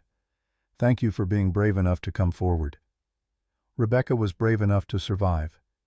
That's harder than coming forward. Amanda glanced back at the hospital room. "She's going to be okay, Mr. Coleman. She's stronger than Derek ever let her believe." After Amanda left, Bill returned to Rebecca's room. His daughter looked exhausted but peaceful, the haunted expression that had dominated her face for 2 days finally easing. "Amanda told me everything Derek did to her. The spyware, the blackmail photos, the threats." Rebecca's voice was quiet. "It was exactly what he did to me. Word for word, tactic for tactic, like he had a script he followed. Predators do have scripts. They find what works and they repeat it." Bill sat down beside the bed. But here's what Derek didn't count on: his victims talking to each other, comparing notes, realizing they weren't alone. Amanda said there are others, women from college, from his previous jobs, all of them too scared to come forward until now. They're not scared anymore. They're angry. And angry women with evidence are unstoppable. Rebecca almost smiled. Derek always said women were too emotional to be trusted. Turns out our emotions are exactly what's going to put him in prison. Bill's phone buzzed with a call from ADA Jennifer Chen, the prosecutor assigned to Derek's case. He stepped into the hallway to answer. "Mr. Coleman, I've reviewed all the evidence your investigator compiled. It's comprehensive, detailed, exactly what I need to bury Derek Brennan." "What are we looking at for charges?" "Attempted murder in the first degree, aggravated domestic violence, 5 counts of identity theft, 3 counts of wire fraud, conspiracy to commit murder, and about a dozen more financial crimes the FBI is still cataloging." Chen's voice held satisfaction. "Derek's looking at 25 to 30 years minimum if convicted on all counts." "What are his chances of getting off?" "Honestly, Derek Brennan hired Martin Kozlowski, best defense attorney in Colorado. Kozlowski specializes in getting domestic violence defendants acquitted by putting victims on trial instead." Chen paused.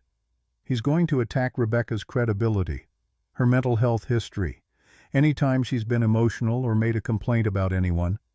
Kozlowski will paint her as an unstable woman who attacked Derek, and is now lying about it.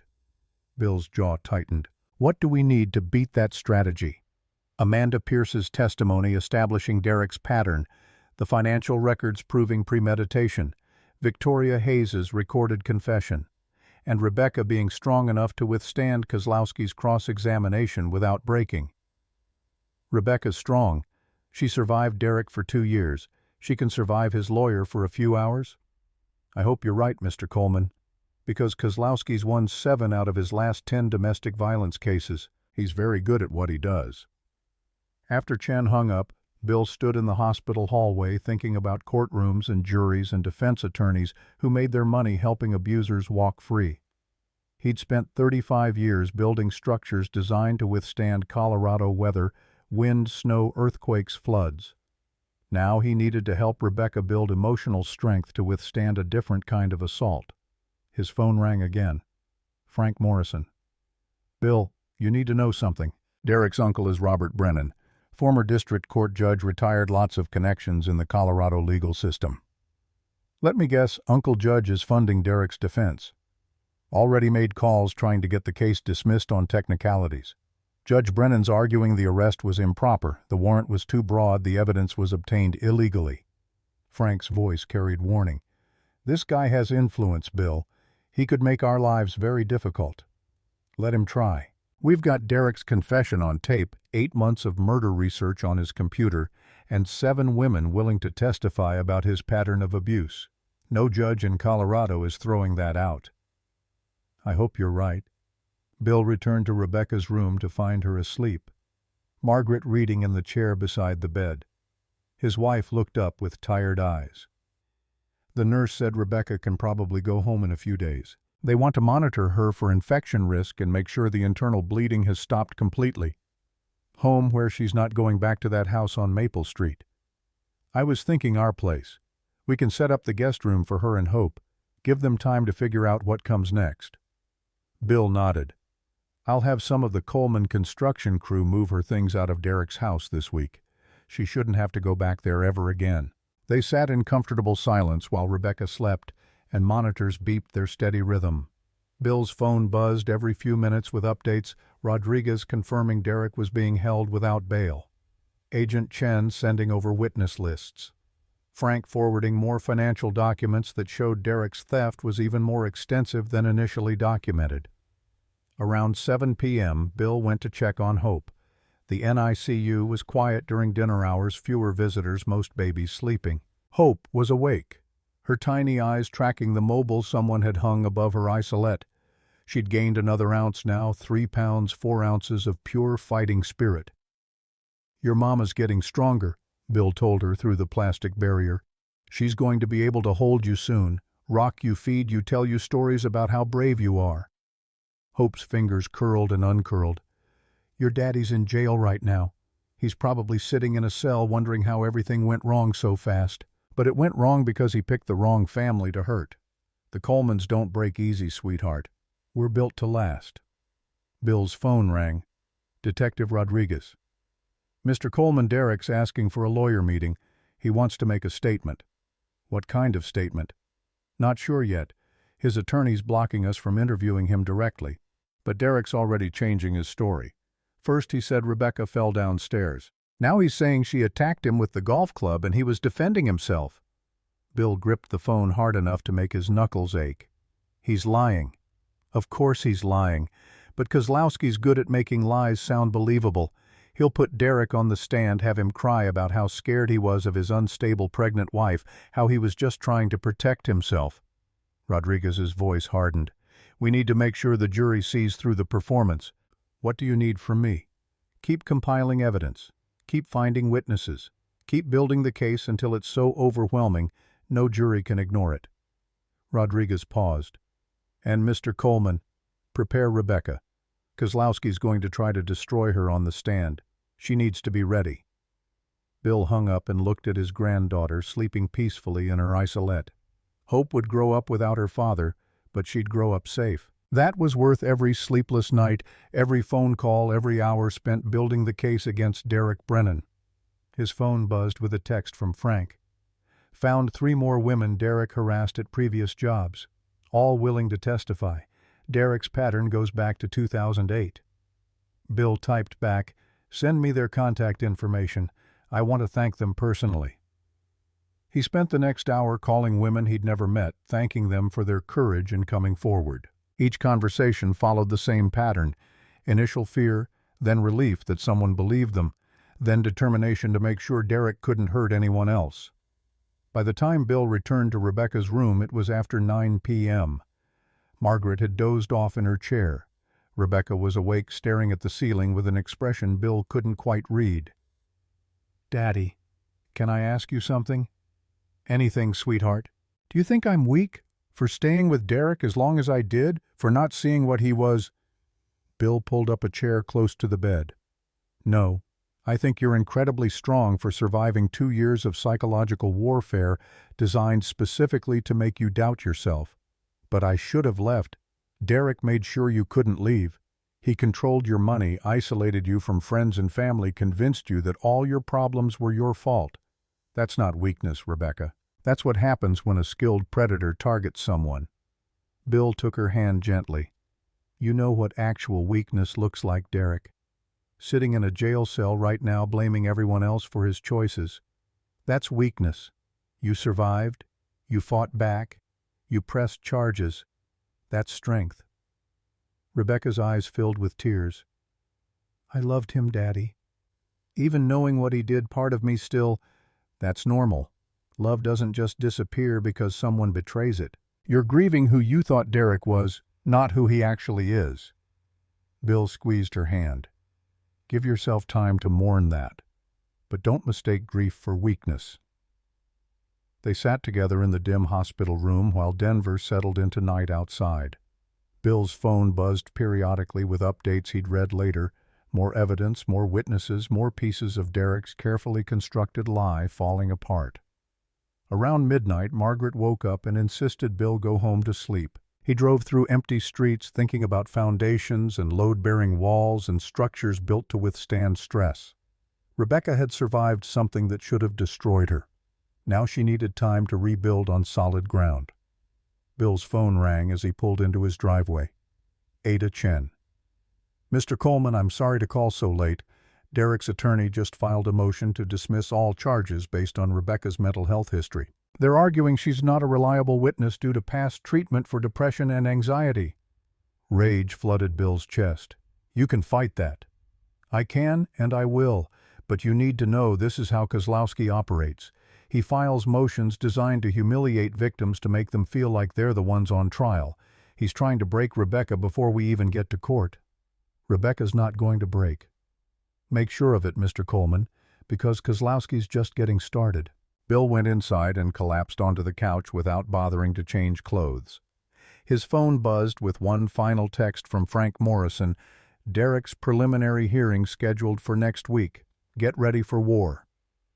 Bill closed his eyes and thought about wars fought in courtrooms instead of battlefields. Derek Brennan had spent 2 years waging psychological warfare against Rebecca. Now Bill Coleman was going to wage legal warfare against Derek, and he was going to win. The demolition had begun. Now came the systematic dismantling of every lie Derek had built. Bill woke up at 5 a.m. with his neck cramped from sleeping on the couch and his phone buzzing with calls he'd missed overnight. He showered, changed into fresh work clothes, and headed back to the hospital before the sun finished rising over the Front Range. Rebecca was awake, picking at a breakfast tray the nurse had brought. She looked better. The bruises were fading from purple to yellow-green, the hollowness in her eyes filling in with something that looked almost like hope. "Daddy, I've been thinking about the trial, about testifying." Rebecca set down her fork. "I want to do it. I want to stand up in court and tell everyone exactly what Derek did. It's going to be hard, sweetheart. Derek's lawyer will try to make you look unstable." "Let him try. I'm done being scared of what people think of me." Rebecca's voice carried new steel. "Derek spent 2 years telling me I was too emotional, too sensitive, too dramatic, but my emotions are what kept me alive. My sensitivity told me something was wrong. My drama was actually self-preservation." Bill felt pride surge through his chest. "That's my girl. I want to see Hope this morning. Can we go to the NICU? The nurse wheeled Rebecca down to the NICU in a wheelchair despite Rebecca's protests that she could walk. Bill followed, watching his daughter's face transform when she saw Hope for the first time since giving birth. She's so small. Rebecca pressed her hand against the isolette. But she's fighting. Look at her breathing on her own. 3 pounds 4 ounces now, gaining weight every day. Bill stood beside his daughter. She's a Coleman. We're built tough. They stayed in the NICU for an hour. Rebecca talking to Hope through the plastic barrier, Bill watching his daughter rediscover her strength through loving her child. When they finally returned to Rebecca's room, Margaret was waiting with news. Amanda Pierce called. She's found 4 more women Derek hurt over the years. All of them want to testify. Rebecca's eyes widened. 4 more. How many women has Derek hurt? At least 11 that we know of so far. Probably more who haven't come forward yet. Margaret sat down on the edge of the hospital bed. Sweetheart, you're not alone in this. Derek's pattern goes back 15 years. He's hurt so many women that they're forming a support network just to help each other through the trial. I want to meet them. All of them. Bill pulled out his phone and texted Amanda. Rebecca wants to meet the other survivors. Can you organize something? Amanda's response came back immediately. Already planning it. Coffee shop meeting this weekend if Rebecca's out of hospital by then. Over the next few days, Rebecca's physical healing accelerated. The doctors cleared her to go home on Thursday with strict instructions about rest and follow-up appointments. Bill and Margaret brought her to their house in Lakewood, settling her into the guest room that had been Rebecca's childhood bedroom until she'd moved out to marry Derek. Hope remained in the NICU but was making progress. The doctors estimated she'd be able to go home in another 3 weeks if she continued gaining weight and her breathing remained stable. On Saturday morning, Amanda Pierce organized a meeting at a coffee shop in Cherry Creek. 11 women showed up, every woman Derek had hurt badly enough that they were willing to come forward publicly. Bill drove Rebecca to the meeting and waited outside, giving them privacy to share stories that no father should hear. 2 hours later, Rebecca emerged looking emotionally wrung out, but lighter somehow, as if sharing the burden had distributed its weight across 11 sets of shoulders instead of one. They all have the same story, Daddy. Derek charms them, isolates them, controls them, hurts them, then threatens them into silence. Word for word, the same tactics across 15 years. That's called a pattern. Juries recognize patterns. Amanda said we're all testifying. Every single one of us. She said Derek's going to spend the rest of his life in prison watching the women he tried to destroy stand up and destroy him instead. Bill drove Rebecca home thinking about strength and solidarity and women refusing to be silent anymore. Derek Brennan had relied on isolation victims who didn't know about each other, who thought they were alone in their experience. Now those victims had found each other and their collective testimony would be devastating. On Monday morning, Derek's preliminary hearing took place at the Denver District Court. Bill sat in the front row with Margaret Rebecca between them, holding both their hands. The courtroom was packed media in the back rows, curious onlookers, Derek's co-workers from Patterson Marketing who'd come to watch their colleagues' public humiliation. Derek entered in an orange jumpsuit, shackles on his wrists and ankles. His perfect hair was disheveled, his designer clothes replaced with prison-issue cotton. But his expression remained cold and calculating, no remorse visible anywhere. Martin Kozlowski sat beside Derek at the defense table. Expensive Brooks Brothers suit, silver hair, the kind of practiced competence that won cases through manipulation rather than truth. Kozlowski looked like he'd never lost a trial in his life. Judge Sarah Martinez called the courtroom to order. Ada. Chen stood and outlined the charges against Derek Brennan. Attempted murder in the first degree, aggravated domestic violence.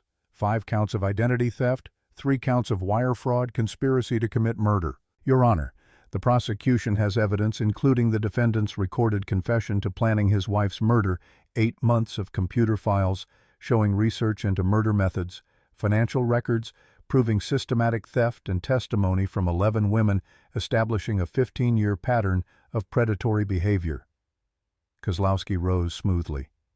Your Honor, The prosecution's case rests entirely on the unreliable testimony of emotionally disturbed women with axes to grind. Rebecca Brennan has documented mental health issues including anxiety, depression, and a hospitalization for suicidal ideation.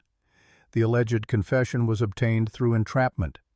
The financial records show nothing more than marital disputes over money management, and the so-called pattern of behavior consists of disgruntled ex-girlfriends who can't accept that my client ended relationships with them. Bill watched Judge Martinez's face carefully. She was in her 50s with the kind of sharp intelligence that came from years on the bench dealing with lawyers who thought they could charm their way past facts. Mr. Kozlowski, does your client have an explanation for the doorbell camera footage showing him bringing a golf club into his house at 10:47 p.m. on the night in question? Kozlowski didn't miss a beat. My client keeps his golf clubs in his garage, Your Honor. He was simply bringing equipment inside. The timing is coincidental. And the recorded confession to planning his wife's murder, taken out of context by a woman who was deliberately manipulating my client into making statements that could be misconstrued. Classic entrapment, Your Honor. Judge Martinez looked unimpressed. Mr. Kozlowski, I've reviewed the evidence. This case is proceeding to trial. Bail is denied due to flight risk and the severity of the charges. Preliminary trial date is set for 6 weeks from today. Derek's mask cracked slightly, just a flicker of rage before Kozlowski's hand on his arm reminded him to maintain composure. But Bill saw it. Derek was scared. Scared men made mistakes. Outside the courthouse, media swarmed. Rebecca gave a brief statement that Bill and ADHN had helped her prepare. Derek Brennan spent 2 years convincing me I was crazy, unstable, and worthless. He beat me while I was 7 months pregnant and told me maybe losing the baby would teach me not to question him. But I'm not crazy. I'm not worthless. I'm a survivor, and I'm going to make sure Derek never hurts another woman again. The reporters shouted questions, but Rebecca was already being led away by Margaret and Bill. They drove home in silence, each processing what came next.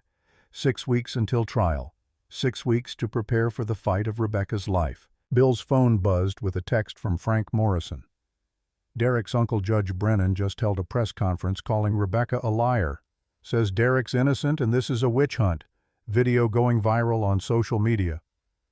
Bill pulled up the video and watched a distinguished-looking man in his 70s defend his nephew with the kind of authority that came from 40 years on the bench. Judge Brennan was articulate, persuasive, sympathetic. He painted Derek as a victim of a vindictive woman and her wealthy father. This is character assassination, Judge Brennan declared to the cameras.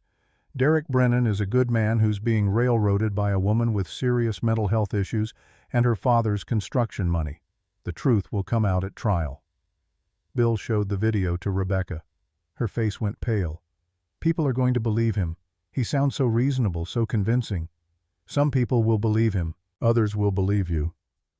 Bill took his daughter's hand. But we don't need everyone to believe you, sweetheart. We just need 12 jurors to see the truth. And the truth is on our side. Over the next 6 weeks, Bill watched his daughter transform from victim to warrior. Rebecca worked with ADHN to prepare testimony. She met regularly with the other survivors, sharing strategies and building strength. She visited Hope every day in the NICU, watching her daughter grow from 3 pounds to 4 pounds to 5 pounds of pure determination. Derek remained in custody, filing motion after motion to suppress evidence, dismiss charges, delay trial. Kozlowski attacked every aspect of the prosecution's case, trying to chip away at the foundation before trial even began. But Judge Martinez denied every motion, clearly unimpressed by Kozlowski's tactics. Bill spent those weeks building his own case, not legal evidence, but moral support. He organized the Survivor Network, helped Amanda Pierce coordinate testimony, made sure every woman who'd been hurt by Derek knew she had a community backing her up. The Blue Collar Network continued delivering information. Derek's former landlords, former employers, former co-workers, everyone who'd ever dealt with Derek and seen his true nature came forward. The picture that emerged was unmistakable. Derek Brennan was a predator who'd spent 15 years perfecting his craft. 2 weeks before trial, Hope came home from the hospital. 5 pounds, 3 ounces, breathing on her own, eating well, hitting every developmental milestone. Rebecca brought her daughter to the house in Lakewood and sat in the nursery. Bill and Margaret had sat up, just holding Hope and crying tears of relief. "She's perfect," Rebecca kissed Hope's forehead.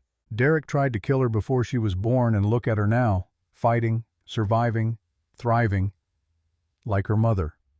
Bill stood in the doorway watching his daughter discover her strength through loving her child. "You're both fighters." 1 week before trial, Derek's attorneys made a final offer. Kozlowski called Ada Chen with a plea deal. Derek would plead guilty to aggravated assault, serve 7 years with possibility of parole in 4. Chen called Bill immediately. "They're scared. They know they're going to lose at trial." "What did you tell them?" "I told them to go to hell." Derek Brennan beat his pregnant wife with a golf club and planned her murder for 8 months. He's getting the full 25 to 30 years minimum, or he's getting nothing. Good. The night before trial began, Bill sat in his office at Coleman Construction looking at blueprints for the Morrison Street renovation. 35 years he'd been reading plans, spotting problems, fixing structures before they failed. Tomorrow he'd watch his daughter take the stand and tell the truth about what Derek had done. Bill couldn't fix this with blueprints and building materials. He could only stand beside Rebecca and watch her fight. His phone buzzed with a text from Rebecca. "I'm scared."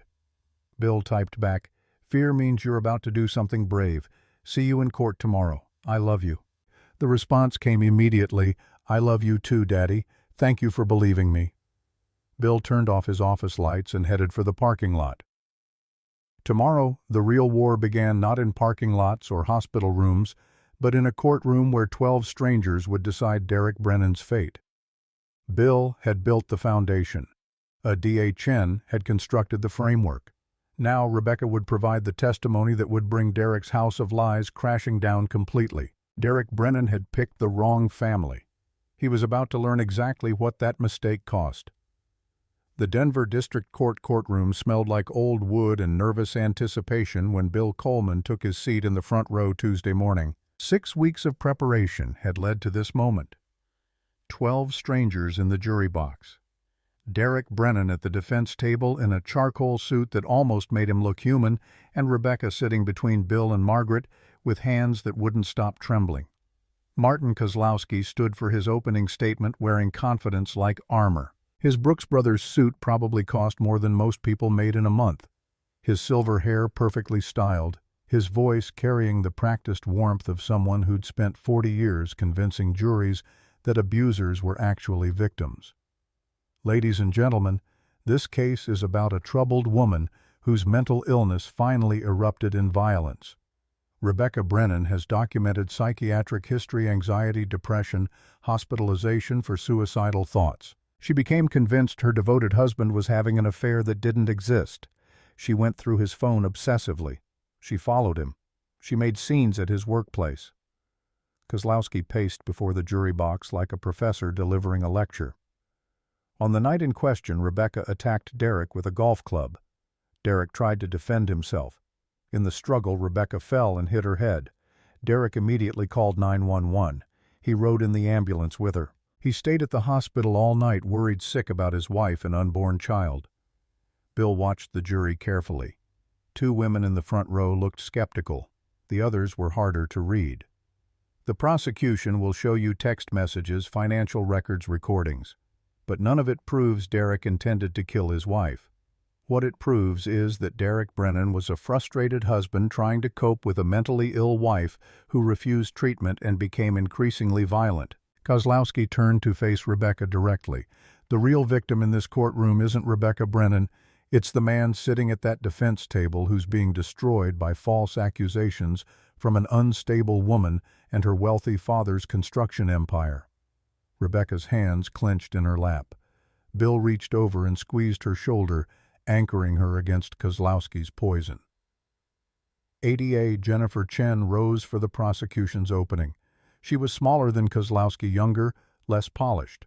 But her eyes held steel that came from 12 years prosecuting domestic violence cases and watching abusers walk free too many times. Mr. Kozlowski wants you to believe this case is about a mentally ill woman making false accusations, but the evidence tells a different story. A story about a man who spent 2 years building a lie so he could commit the perfect murder. Chen approached the jury box holding a photograph of Rebecca in her hospital bed, bruises dark against pale skin. This is Rebecca Coleman 3 hours after Derek Brennan beat her with a golf club.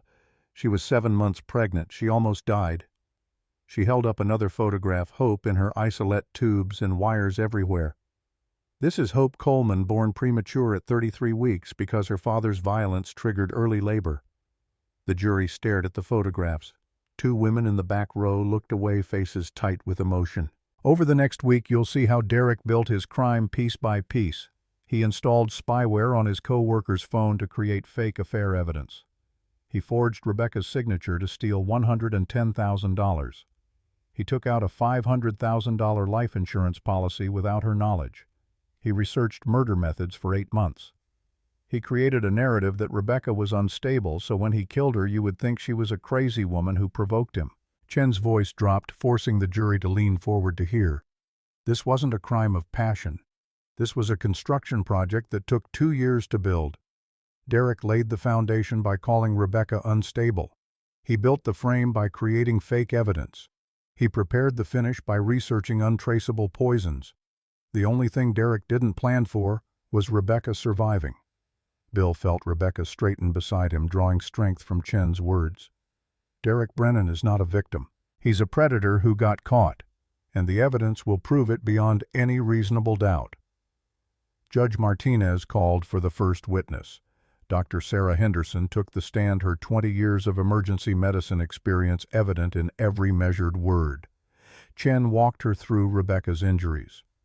3 cracked ribs, internal bleeding, severe concussion, facial contusion consistent with direct blow rather than falling impact. The trauma triggered premature labor at 33 weeks gestation.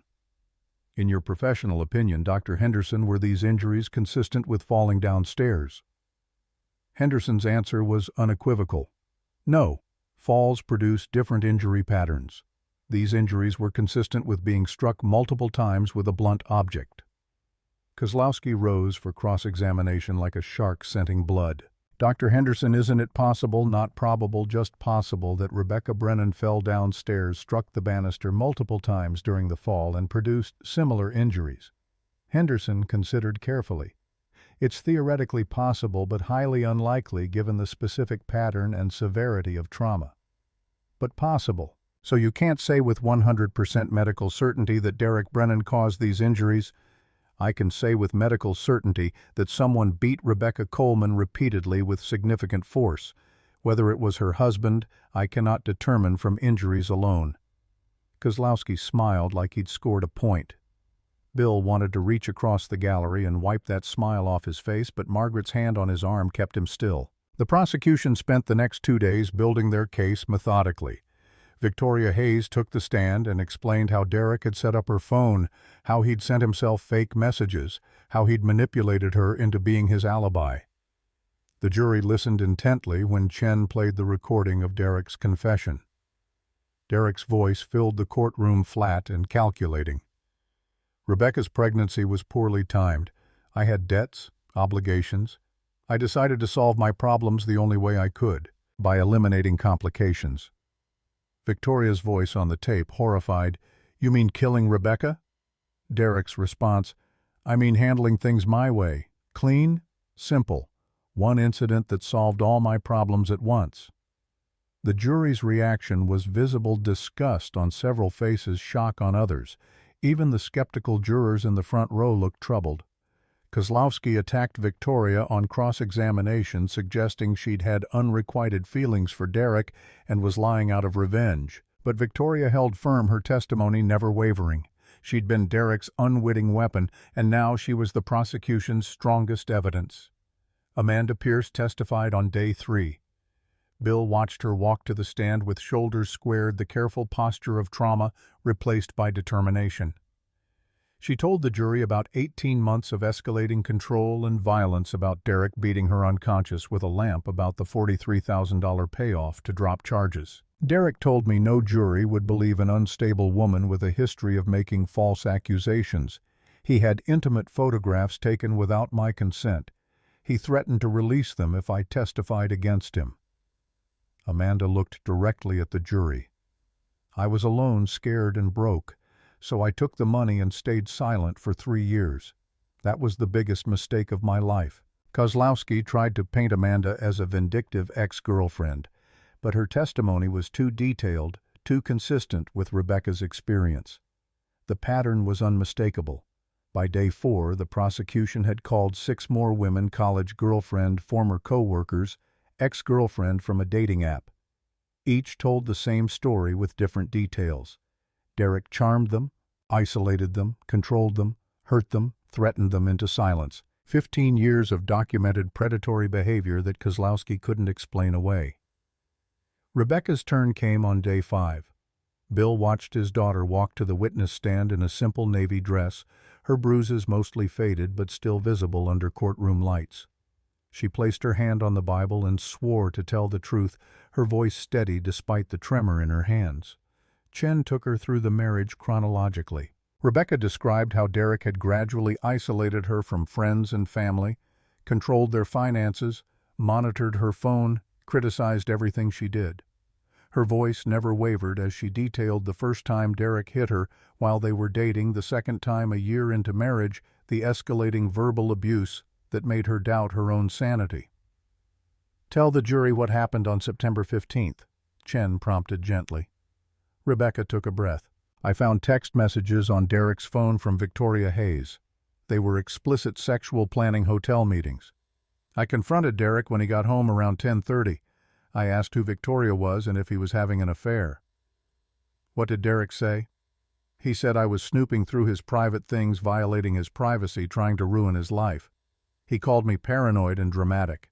When I said I deserved to know if my husband was cheating, he went to the hallway closet and took out his golf club. The courtroom was silent, except for the court reporter's keyboard clicking. What happened next, Rebecca? I asked what he was doing with the golf club. Derek said I needed to learn my place and stop causing problems. Rebecca's voice broke slightly, but she pushed through. He hit me in the ribs. I fell to the floor. He kicked me in the stomach. I begged him to stop because of the baby. What did Derek say when you begged him to stop? Rebecca looked directly at the jury. He said maybe losing the baby would teach me not to snoop through his things. Several jurors recoiled visibly. One woman in the back row was crying. Chen let the words hang in the air before continuing. Rebecca had Derek hit you before that night, twice. Once when we were dating because I talked to a male coworker at a party. Once last year when I bought groceries from the wrong store without asking permission first. Why didn't you leave Derek after he first hit you? Rebecca's answer came with the clarity of someone who'd spent 6 weeks understanding her own trauma. Because Derek convinced me it was my fault, that I'd provoked him by being disrespectful, that if I just listened better and followed his rules, he wouldn't have to discipline me. He said no other man would want me, that I was lucky he put up with me despite my emotional problems. Chen asked her final question. Rebecca, do you believe Derek planned to kill you? Yes. The life insurance policy he took out without telling me, the money he stole by forging my signature, the fake affair he created to make me look paranoid. Derek spent months setting up a scenario where my death would look justified, where people would think I was a crazy, jealous wife who drove him to violence. Rebecca's voice strengthened. But I survived, and now everyone can see who Derek Brennan really is. Kozlowski approached for cross-examination like a predator circling wounded prey. Mrs. Brennan, you've been in psychiatric treatment since 2018, correct? I've been in therapy since my mother's cancer diagnosis, yes. For depression and anxiety, yes. You were hospitalized in 2019 for suicidal ideation. After my mother nearly died, I struggled emotionally and sought help. That's called being responsible, Mr. Kozlowski, not being unstable. Kozlowski's smile tightened. Your therapist noted in her records that you exhibited paranoid tendencies regarding your husband. Quote, patient reports belief that husband is monitoring her movements and communications. End quote. That sounds paranoid, doesn't it? Rebecca met his eyes without flinching. Derek was monitoring me. He installed spyware on my phone. The FBI's technology forensics team found it. That's not paranoia, Mr. Kozlowski. That's recognizing reality. Bill felt pride surge through his chest. Rebecca wasn't breaking. She was standing firm against Kozlowski's attacks, refusing to be shaken. Kozlowski changed tactics. You claim Derek attacked you with a golf club, but isn't it possible you grabbed the golf club first? Derek tried to take it from you, and in the struggle you were injured. No, that's not what happened. How can you be certain you had a severe concussion? Your memory of that night could be unreliable. I remember every second of that night with perfect clarity. I remember Derek's face when he hit me. I remember the sound of my ribs cracking. I remember him kicking me while I begged for my baby's life. I remember him telling me I deserved it. Rebecca's voice carried steel now. My memory is fine, Mr. Kozlowski. It's Derek who keeps changing his story. Kozlowski pressed harder, bringing up every complaint Rebecca had ever filed, every emotional moment documented in her medical records, every time she'd cried or gotten angry or shown any human reaction to stress. He tried to paint her as unstable, vindictive, a liar seeking revenge. But Rebecca had spent 6 weeks preparing for this. She answered every question calmly, acknowledged her struggles with mental health without shame, pointed out that seeking therapy was strength rather than weakness. After 2 hours of cross-examination, Kozlowski sat down, having failed to shake her testimony. The prosecution rested their case on day 6. Kozlowski immediately filed a motion to dismiss, arguing insufficient evidence. Judge Martinez denied it without hesitation. Derek's defense began on day 7. Kozlowski called character witnesses, co-workers from Patterson Marketing, who described Derek as professional and dedicated neighbors who'd never heard arguments from the house on Maple Street. Derek's college roommate, who claimed Derek had always been respectful to women. Chen dismantled each witness on cross-examination. The co-workers admitted they'd never socialized with Derek outside work. The neighbors acknowledged they worked long hours and weren't home much. The college roommate eventually admitted Derek had been expelled from his fraternity for reasons the national organization sealed with an NDA. On day 8, Kozlowski made his biggest gamble. He put Derek on the stand. Derek took the oath wearing a perfectly tailored suit and an expression of wounded innocence. Kozlowski walked him through a version of events that painted Rebecca as increasingly unstable and violent throughout the pregnancy. Tell the jury what happened on September 15th. Kozlowski prompted. Derek's voice was measured reasonable, exactly the right tone of a concerned husband dealing with a difficult situation. I came home from work around 10:30. Rebecca was waiting for me, very angry.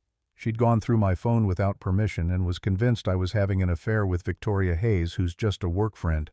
How did you respond? I tried to calm Rebecca down, explain that the messages were innocent work communications, but she was extremely emotional, irrational. She grabbed my golf club from the closet and started yelling that she was going to make me pay for cheating on her. Bill's hands clenched into fists. Margaret gripped his arm, preventing him from standing up and calling Derek a liar in front of the entire courtroom. What did you do when Rebecca threatened you with the golf club? I tried to take it away from her. We struggled. Rebecca fell and hit her head on the banister. Derek's voice broke convincingly. I immediately called 911. I was terrified I'd lost her and the baby. I rode in the ambulance, stayed at the hospital all night. I love my wife. This whole situation is a terrible misunderstanding. Kozlowski asked a few more softball questions before yielding to Chen for cross-examination. Chen approached Derek with the focused intensity of a surgeon preparing to operate. Mr. Brennan, you testified that Rebecca grabbed the golf club from the closet. But doorbell camera footage shows you bringing the golf club into your house at 10:47 p.m. How do you explain that? Derek's mask flickered. I must have misremembered the exact timeline. It was a traumatic evening. Misremembered. You just told this jury under oath that Rebecca grabbed the club from the closet. Now you're saying you brought it in. Which is it? I'm confused about the sequence of events. Chen played the recording of Derek's confession to Victoria Hayes. Derek's voice filled the courtroom again. I decided to solve my problems the only way I could, by eliminating complications. That doesn't sound confused, Mr. Brennan. That sounds like a confession to premeditated murder. You're taking my words out of context. Victoria was pushing me to say things I didn't mean. What context makes eliminating complications mean anything other than killing your wife? Derek's composure cracked. I was frustrated. Rebecca was making my life impossible. The pregnancy was poorly timed. We couldn't afford it. She was spending money we didn't have. You forged Rebecca's signature on credit card applications, didn't you? I needed money to cover expenses. Yes or no, Mr. Brennan? Yes, but Rebecca wasn't managing our finances properly. You took out a $500,000 life insurance policy on Rebecca without her knowledge. That was for our financial security. You owed $120,000 to gambling creditors who were threatening you. That's irrelevant to this case. Chen's voice cut through Derek's deflections like a blade.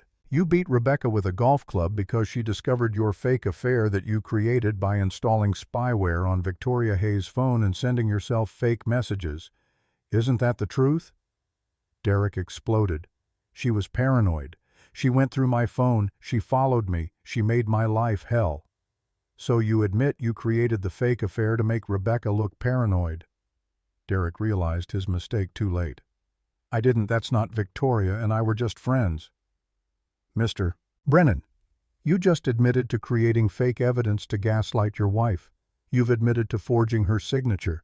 You've admitted to taking out life insurance without her knowledge. You've been caught on tape confessing to planning her murder. Chen leaned forward. You're not a victim. You're a predator who got caught. And this jury sees exactly what you are.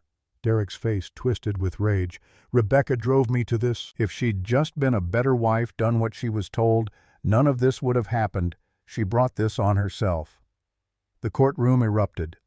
Judge Martinez called for order while Derek sat at the defense table breathing hard, his mask completely shattered. The jury stared at him with expressions ranging from disgust to horror. Kozlowski tried damage control on redirect, but the harm was done. Derek had revealed himself in front of 12 strangers who would decide his fate. The prosecution and defense gave closing arguments on day 9. Chen reminded the jury of the evidence confession financial fraud pattern of abuse across 15 years computer files showing 8 months of murder research. She painted Derek as exactly what he was, a calculating predator who'd planned his wife's murder down to the last detail. Kozlowski tried to resurrect reasonable doubt, arguing Rebecca's mental health made her unreliable, that Derek's confession was taken out of context, that the financial issues were marital disputes rather than criminal acts. But his words rang hollow after Derek's meltdown on the stand. The jury deliberated for 6 hours. Bill sat in the courthouse hallway with Rebecca and Margaret, watching the clock tick past while his daughter's future hung in balance. Rebecca held hope, now 5 months old, healthy and thriving, while they waited.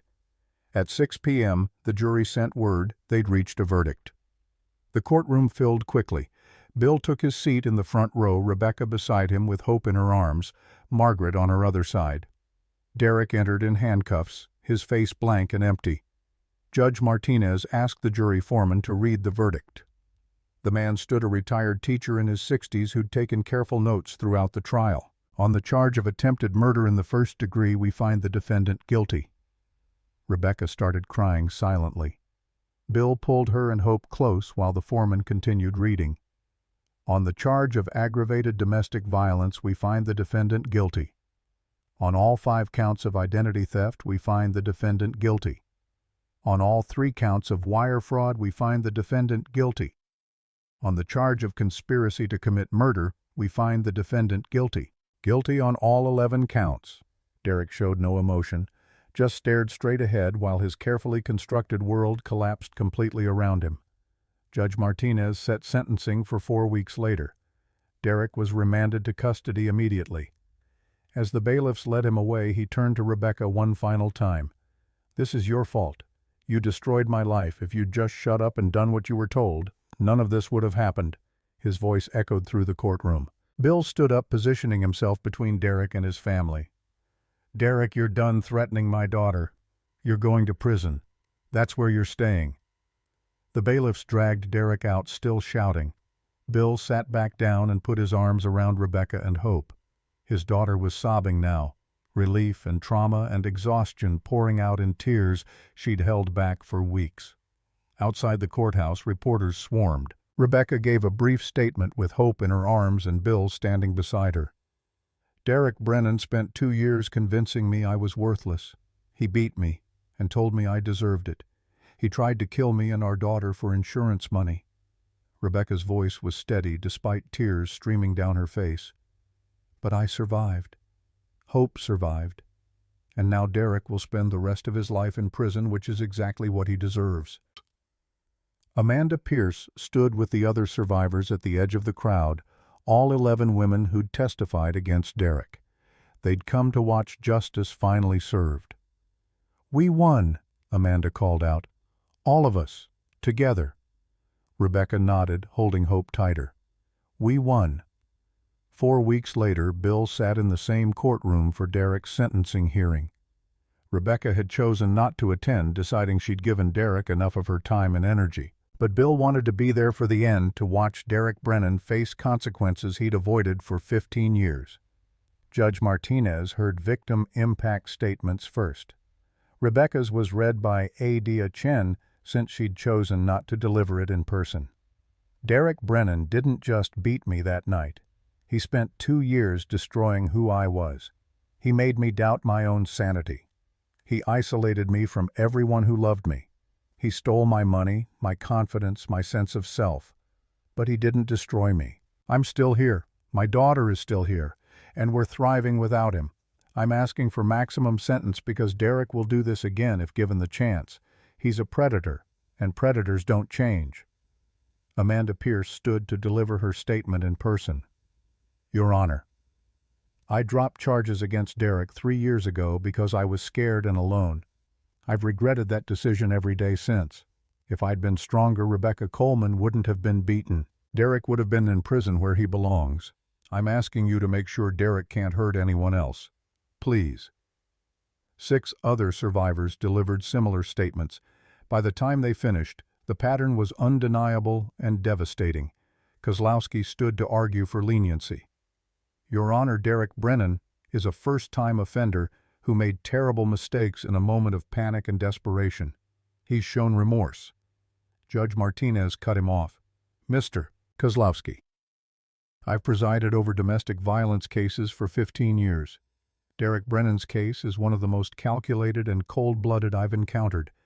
He didn't make mistakes in a moment of panic. He planned his wife's murder for 8 months. He created elaborate evidence to justify violence. He manipulated everyone around him. And he showed absolutely no remorse during trial. In fact, he blamed his victim for his crimes even while being led away in handcuffs. Derek was given a chance to speak. He stood orange jumpsuit replacing his expensive suits and delivered an apology so flat and emotionless that it convinced no one. "Your Honor, I'm sorry for the pain I've caused. I hope to rehabilitate myself and become a better person." The words might as well have been read from a script. Judge Martinez looked unimpressed. "Mr. Brennan, you've been convicted of 11 serious crimes, including attempted murder of your pregnant wife. You stole over $100,000 from her through forgery and identity theft. You took out a life insurance policy using her own retirement money to fund the premium. You spent 8 months researching murder methods.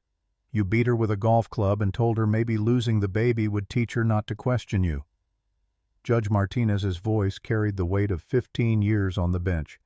"You've shown no genuine remorse. You blamed your victim throughout trial. You attempted to manipulate this court with false narratives about mental illness and marital disputes. You are a danger to society and particularly to women." She delivered the sentence: attempted murder, 28 years, aggravated domestic violence, 10 years concurrent, identity theft, 5 years each concurrent, wire fraud, 3 years each concurrent, conspiracy to commit murder, 15 years consecutive, total sentence 43 years in Colorado State Penitentiary. You will be eligible for parole after serving 85% of your sentence, which is 36.5 years minimum. Derek would be 68 years old before he could even apply for parole. Bill felt satisfaction settle into his chest like concrete curing properly. The bailiffs led Derek away for the last time.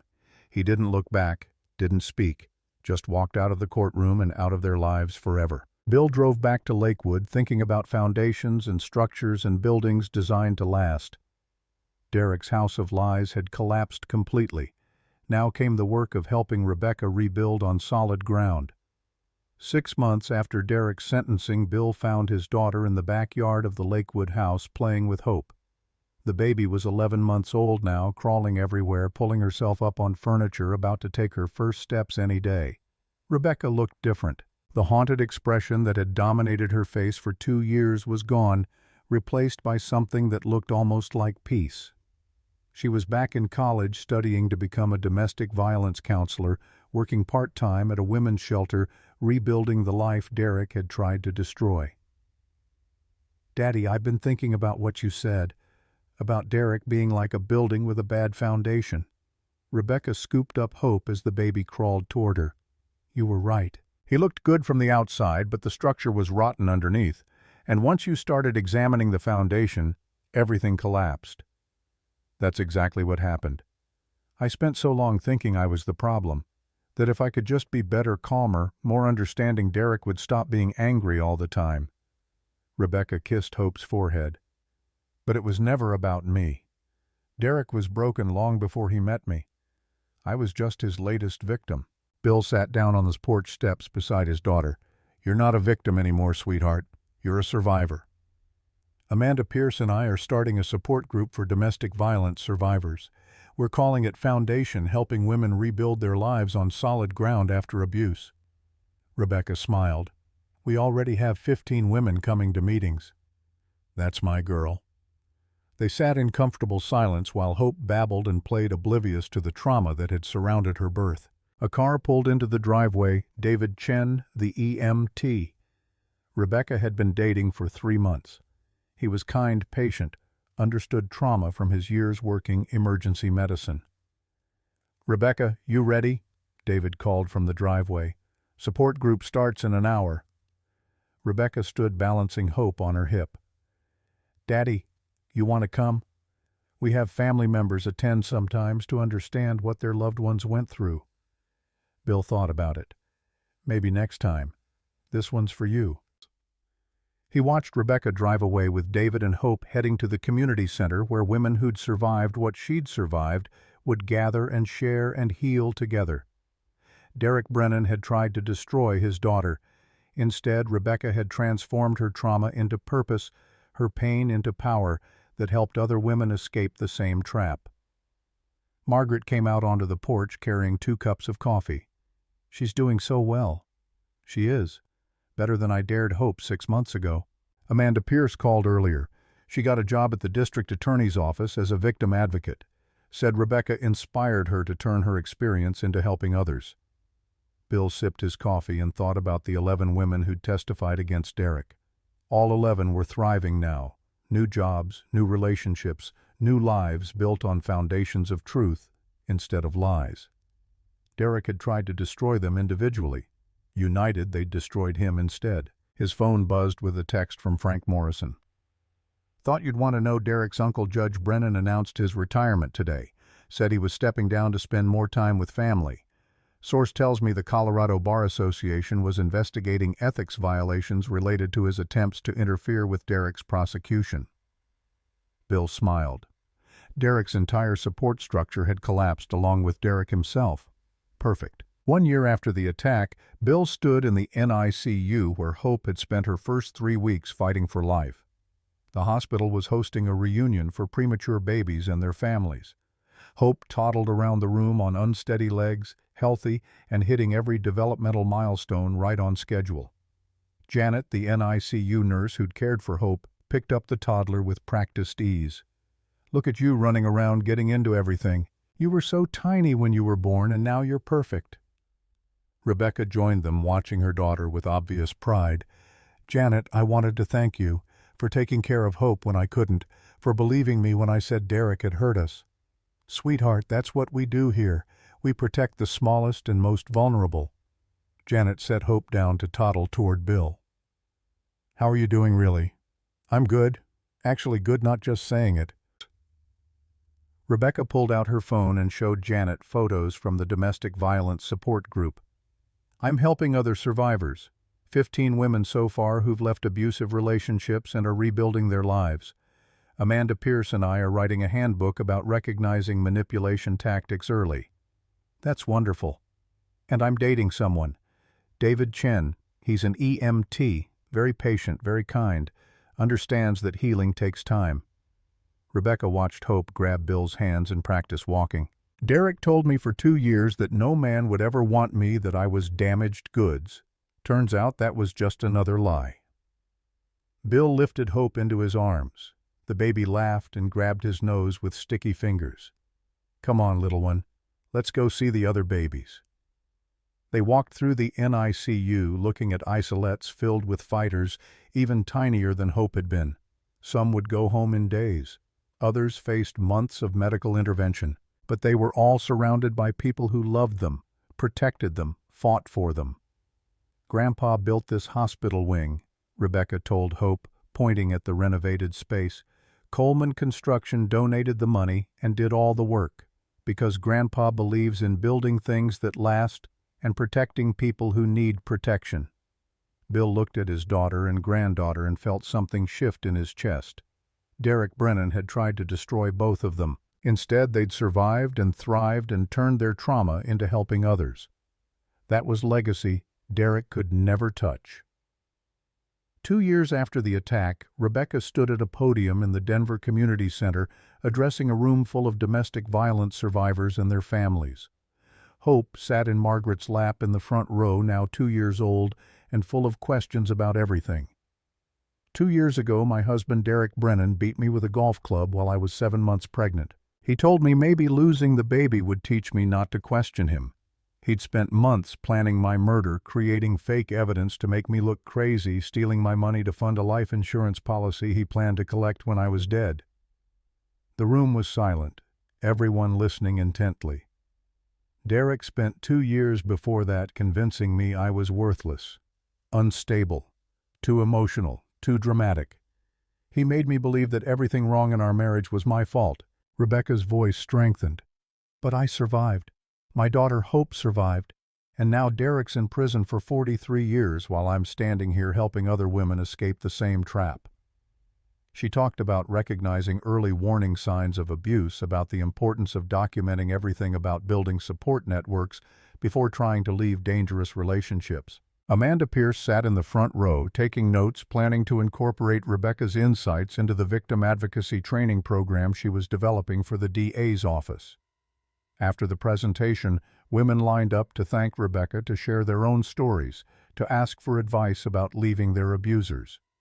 Bill watched his daughter handle each conversation with compassion and wisdom earned through surviving hell. One woman approached holding a baby about Hope's age. My husband tells me I'm crazy all the time, that I overreact to normal things. He's never hit me, but he punches walls when he's angry and says it's my fault for making him mad. Rebecca took the woman's hand. That's abuse. Emotional abuse, intimidation, gaslighting. It escalates. Please talk to our counselor here before it gets worse. The woman started crying. But what if he's right? What if I am too sensitive? You're not too sensitive. You're recognizing danger. Trust that instinct. Rebecca handed her a card for the Foundation support group. We meet Thursdays at 7. Come, bring your baby. We'll help you. Bill stood in the back of the room watching his daughter save lives through sharing her own story. This was the opposite of Derek's legacy. Derek had destroyed. Rebecca was building.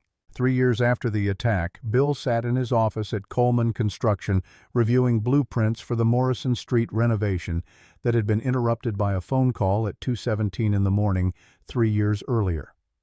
The project was finally complete, a mixed-use development that included affordable housing and a women's shelter operated by the foundation.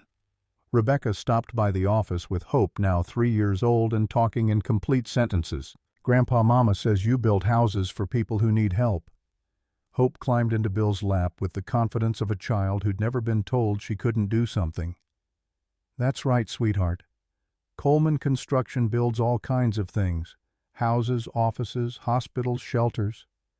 What's a shelter? Rebecca answered before Bill could. A shelter is a safe place for people who need to get away from someone who's hurting them, like the place where Mama works helping other mamas who are scared. Like my daddy used to scare you? The question hung in the air. Rebecca had been age-appropriately honest with Hope about Derek, that he'd made bad choices and hurt people, that he was in prison now that Hope didn't have to worry about him. But this was the first time Hope had directly connected the concepts. "Yes, sweetheart, like that." Rebecca pulled Hope close. "But Mama got away, and now Mama helps other people get away too." "Because Grandpa helped you." Bill felt his throat tighten. "Because your Mama is very brave and very strong. I just made sure she had the tools she needed to be safe." Hope thought about this seriously. "When I'm big, I want to help people too, like Mama and Grandpa." "You can do anything you want, Hope." Rebecca kissed her daughter's forehead. "You're a Coleman. We're built to last." They spent an hour in Bill's office, Hope drawing pictures with construction pencils, while Rebecca and Bill discussed the shelter's expansion plans. The foundation had grown beyond anyone's expectations. 3 locations now, 50 women served monthly, a partnership with the DA's office to provide victim advocates for every domestic violence prosecution. Amanda Pierce had been promoted to Director of Victim Services for the entire county. 6 of the 11 women who'd testified against Derek now worked in various capacities helping other survivors. Derek's attempt to destroy them had instead created a network of advocates who prevented other women from experiencing what they'd survived. Bill's phone buzzed with a news alert. Derek Brennan's first parole hearing was coming up. He'd served 3 years of his 43-year sentence and was filing appeals based on new evidence his lawyers claimed exonerated him. Rebecca saw the alert and shook her head. "Derek will never accept responsibility. He'll die in prison still blaming everyone else for his choices." "Probably, but that's not your problem anymore." "No, it's not." Rebecca gathered up Hope's drawings. "I need to go. Support group tonight, and I'm speaking at the university tomorrow about recognizing manipulation in relationships." Bill walked them to the parking lot and watched Rebecca drive away with Hope singing in the back seat. 3 years ago, his daughter had been broken in a hospital bed, apologizing for being beaten. Now she was strong, purposeful, helping hundreds of women escape the trap Derek had set for her. Derek Brennan had picked the wrong family. He'd tried to destroy a woman who came from people who knew how to build things designed to withstand any storm. The Colemans were construction-grade strong. Bill had spent 35 years proving it. Rebecca had spent 3 years embodying it, and Hope would grow up knowing it in her bones. 5 years after the attack, Bill stood in the Denver Community Center at a celebration for the Foundation's 5th anniversary. 300 people filled the room: survivors, advocates, counselors, donors, family members. Rebecca was at the podium with Amanda Pierce, both women transformed by the work they'd built from their shared trauma. 5 years ago, Derek Brennan tried to kill me and my daughter for insurance money." Rebecca's voice carried across the room. "He failed. Not just because I survived, but because his attempt to destroy me became the foundation for something much bigger than either of us. The foundation has served over 1,500 women in 5 years. 1,500 women who escaped abuse and rebuilt their lives." The room erupted in applause. Hope, now 5 years old, sat between Bill and Margaret, clapping enthusiastically. Amanda took the microphone. "Rebecca and I joke that we're members of a club nobody wants to join, but since we're in it, we've made sure no one faces it alone. Derek Brennan wanted us silent, isolated, destroyed. Instead, we're loud, connected, and thriving. That's the best revenge, living well and helping others do the same." After the speeches, Bill found Rebecca in the hallway accepting congratulations from supporters. David Chen stood beside her. They'd been married for 6 months. A quiet ceremony with Hope as flower girl and Amanda as maid of honor. "Daddy, did you see Senator Walsh is here? She wants to fund a statewide expansion of the foundation model." Rebecca's eyes were bright with possibilities. "We could help thousands of women across Colorado." "You've built something incredible, sweetheart." "We built it. You, me, Amanda, all the survivors who came forward. Derek thought he could destroy us individually. He didn't count on us becoming stronger together." Bill pulled his daughter into a hug. "I'm proud of you. Prouder than I've ever been of any building I've constructed." "Buildings are important too. You built half of Denver. I built structures. You built hope. Bill gestured around the celebration. All these women who found safety and rebuilt their lives, this is your legacy. It'll last longer than any concrete and steel.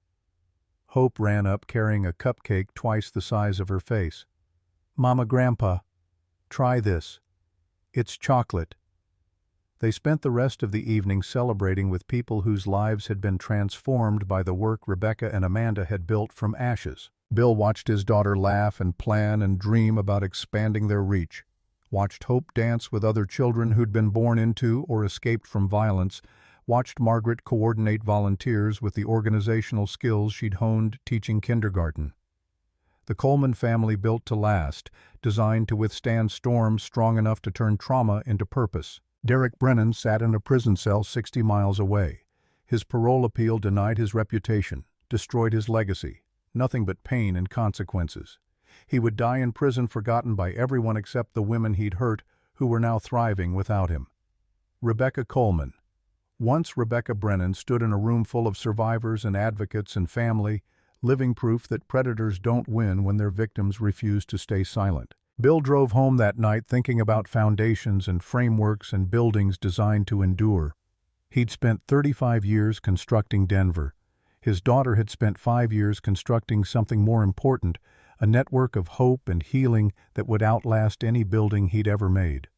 Hope fell asleep in her car seat, exhausted from celebrating. Margaret held Bill's hand across the console. Rebecca followed in her own car with David, planning their future with the confidence of someone who'd survived hell and come out stronger. The Colemans were built to last. Derek Brennan had learned that lesson the hard way. 43 years in prison with 36 and a half before even the possibility of parole. He'd wanted Rebecca dead. Instead, she was more alive than ever, loving, healing, building, thriving. Some foundations crack under pressure. Others grow stronger. The Colemans were the kind that endured.